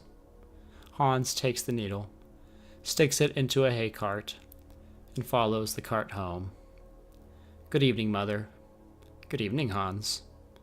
Where hast thou been? With Gretel. What didst thou take her?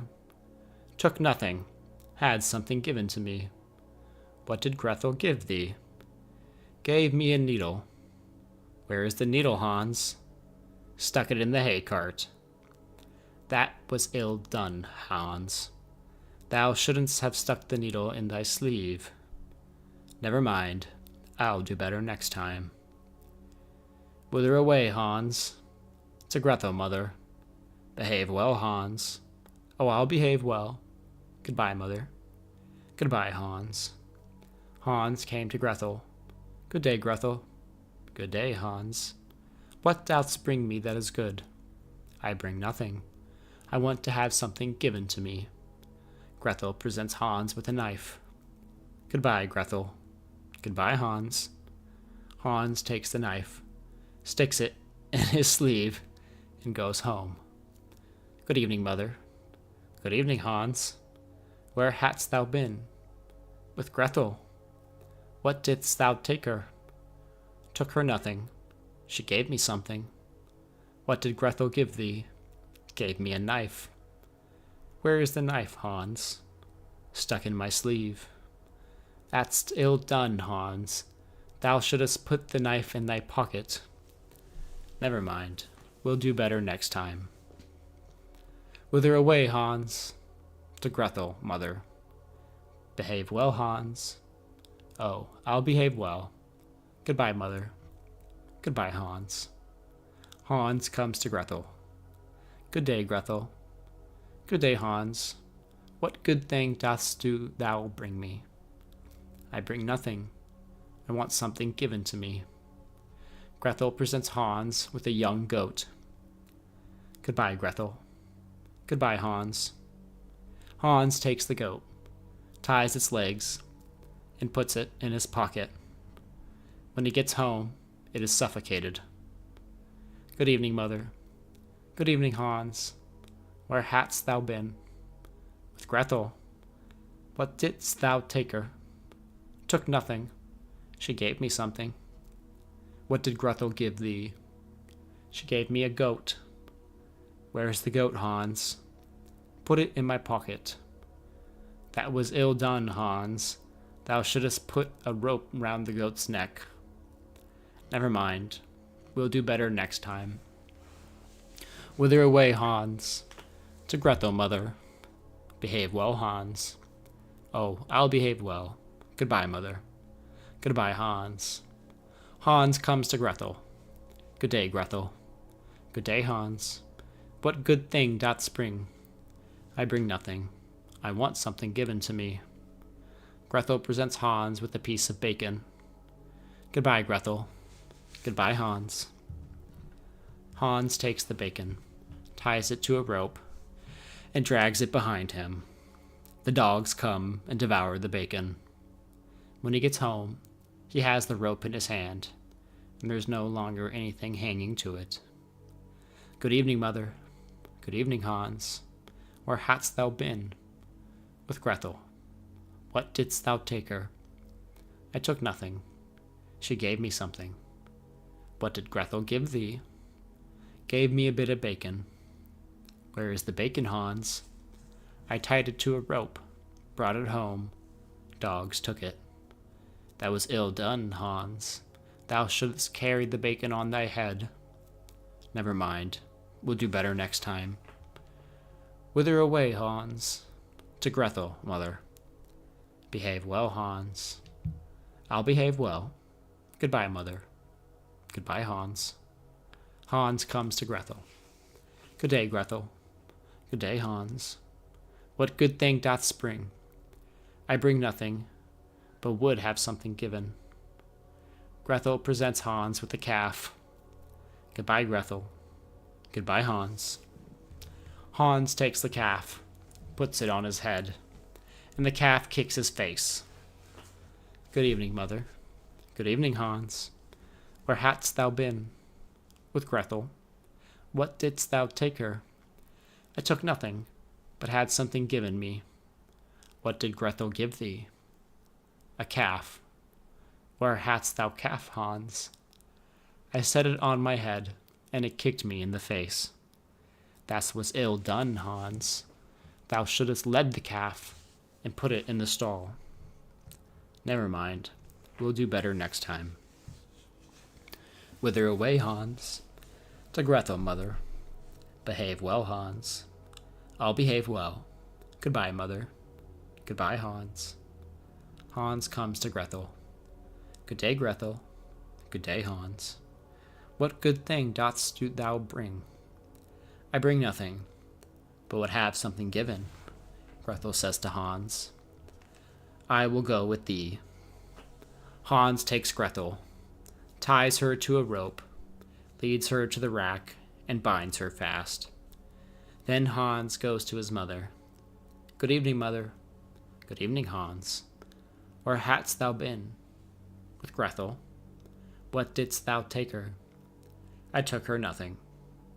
What did Gretel give thee? She gave me nothing. She came with me. Where hadst thou left Gretel? I led her by the rope, tied her to the rack, and scattered some grass for her. That was ill done, Hans. Thou shouldst had cast friendly eyes on her.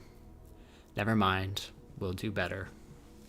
Hans went into the stable, cut out all the calves and the sheep's eyes, and threw them in Gretel's face. Then Gretel became... and just threw them in her face. That's kind of crazy. Then Grethel got mad, of course, but eventually married him.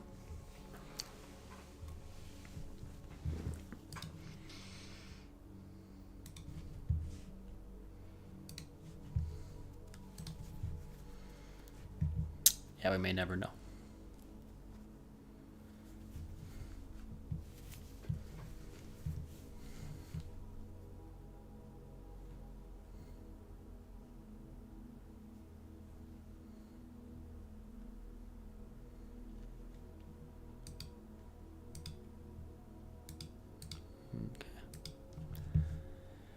All right. Hope everyone is sleepy, already asleep.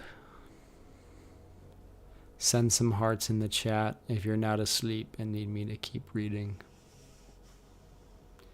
Send some hearts in the chat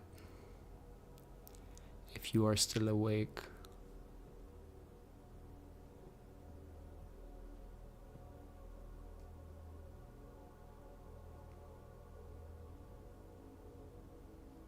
Okay, we'll keep going.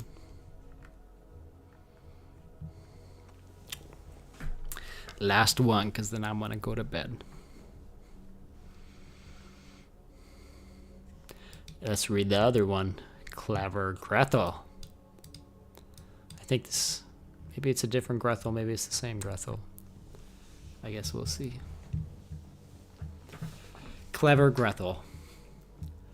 There was once a cook named Grethel, who wore shoes with red rosettes, and when she walked out with them on, she turned herself this way and that, and thought, "You certainly are the prettiest girl." And when she came home, she drank, in her gladness of heart, a draught of wine. And as wine excites a desire to eat, she tasted the best of whatever she was cooking until she was satisfied, and said, "The cook must know what the food is like." It came to pass that the master one day said to her, "Grethel, there is a guest coming this evening. Prepare me 2 fowls very daintily." "I will see to it, master," answered Grethel. She killed 2 fowls, scalded them, plucked them, put them on the spit, and towards evening set them before the fire, that they might roast. The fowls began to turn brown, and were nearly ready, but the guest had not yet arrived. Then Grethel called out to her master, "If the guest does not come, I must take the fowls away from the fire, but it will be a sin and a shame if they are not eaten directly, when they are the juiciest." The master said, "I will run myself and fetch the guest."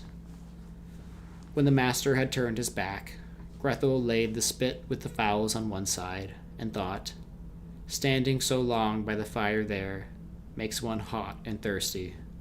Who knows when they will come? Meanwhile, I will run into the cellar and take a drink."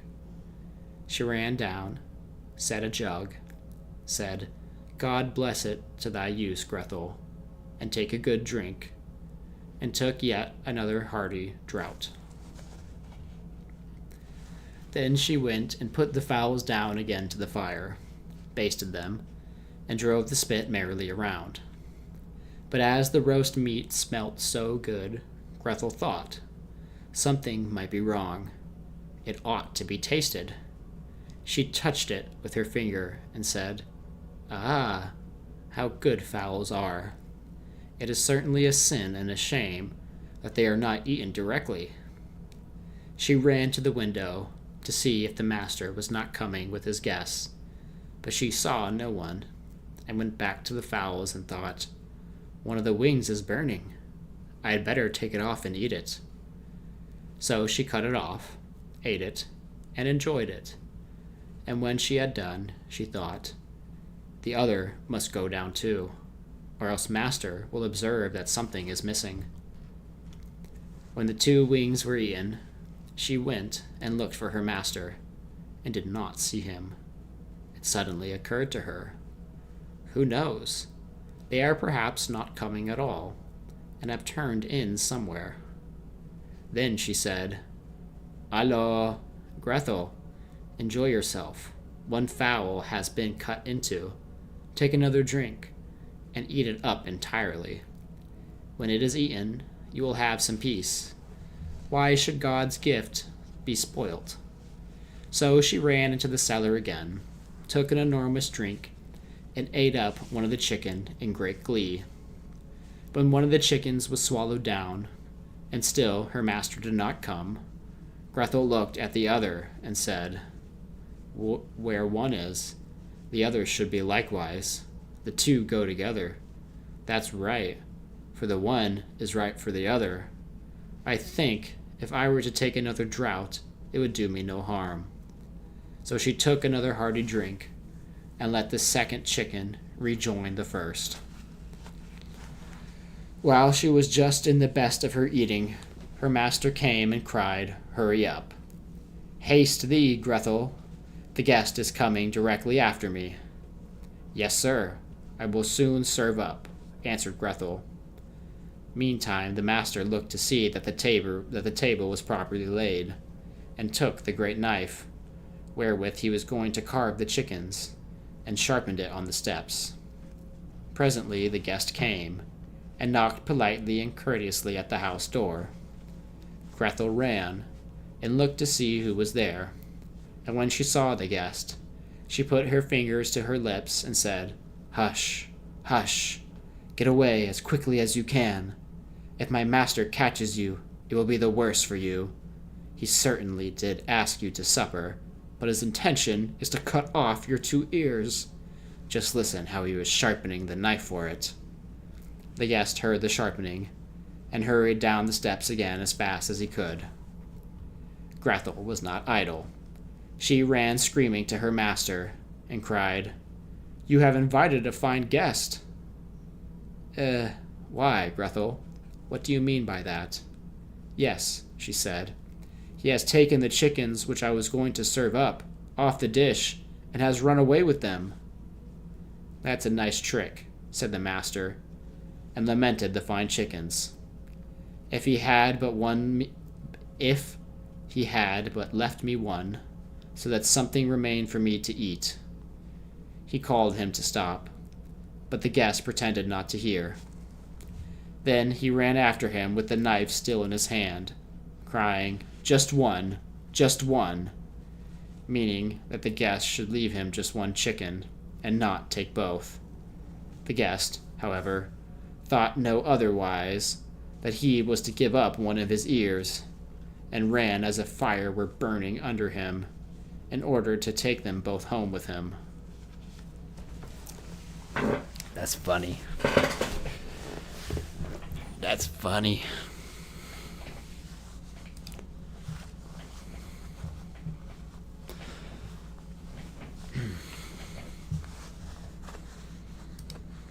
Okay. All right.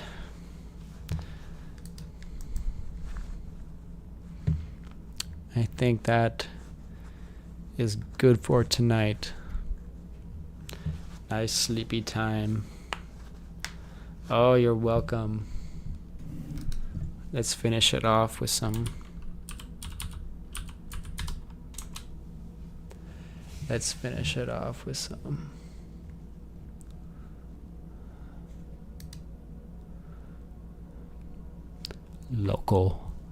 Local bunnies. Here, I'm gonna do some. Do you want to do some local bunny shopping on the right side and on the left side?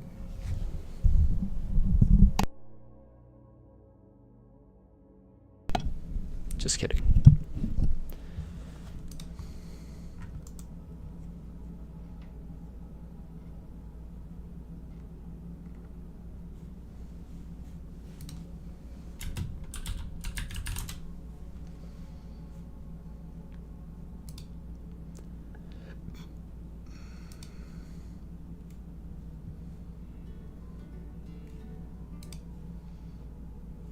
Some cute. Some fake. That's a cat, and that's a child.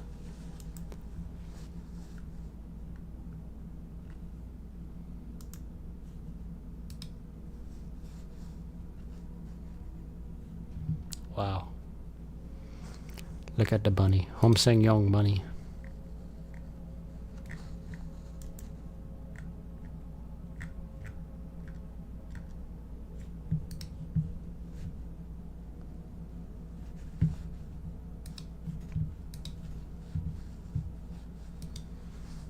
All right. Good night. Beautiful night. Have beautiful dreams. Thank you for watching. Thank you very much for watching.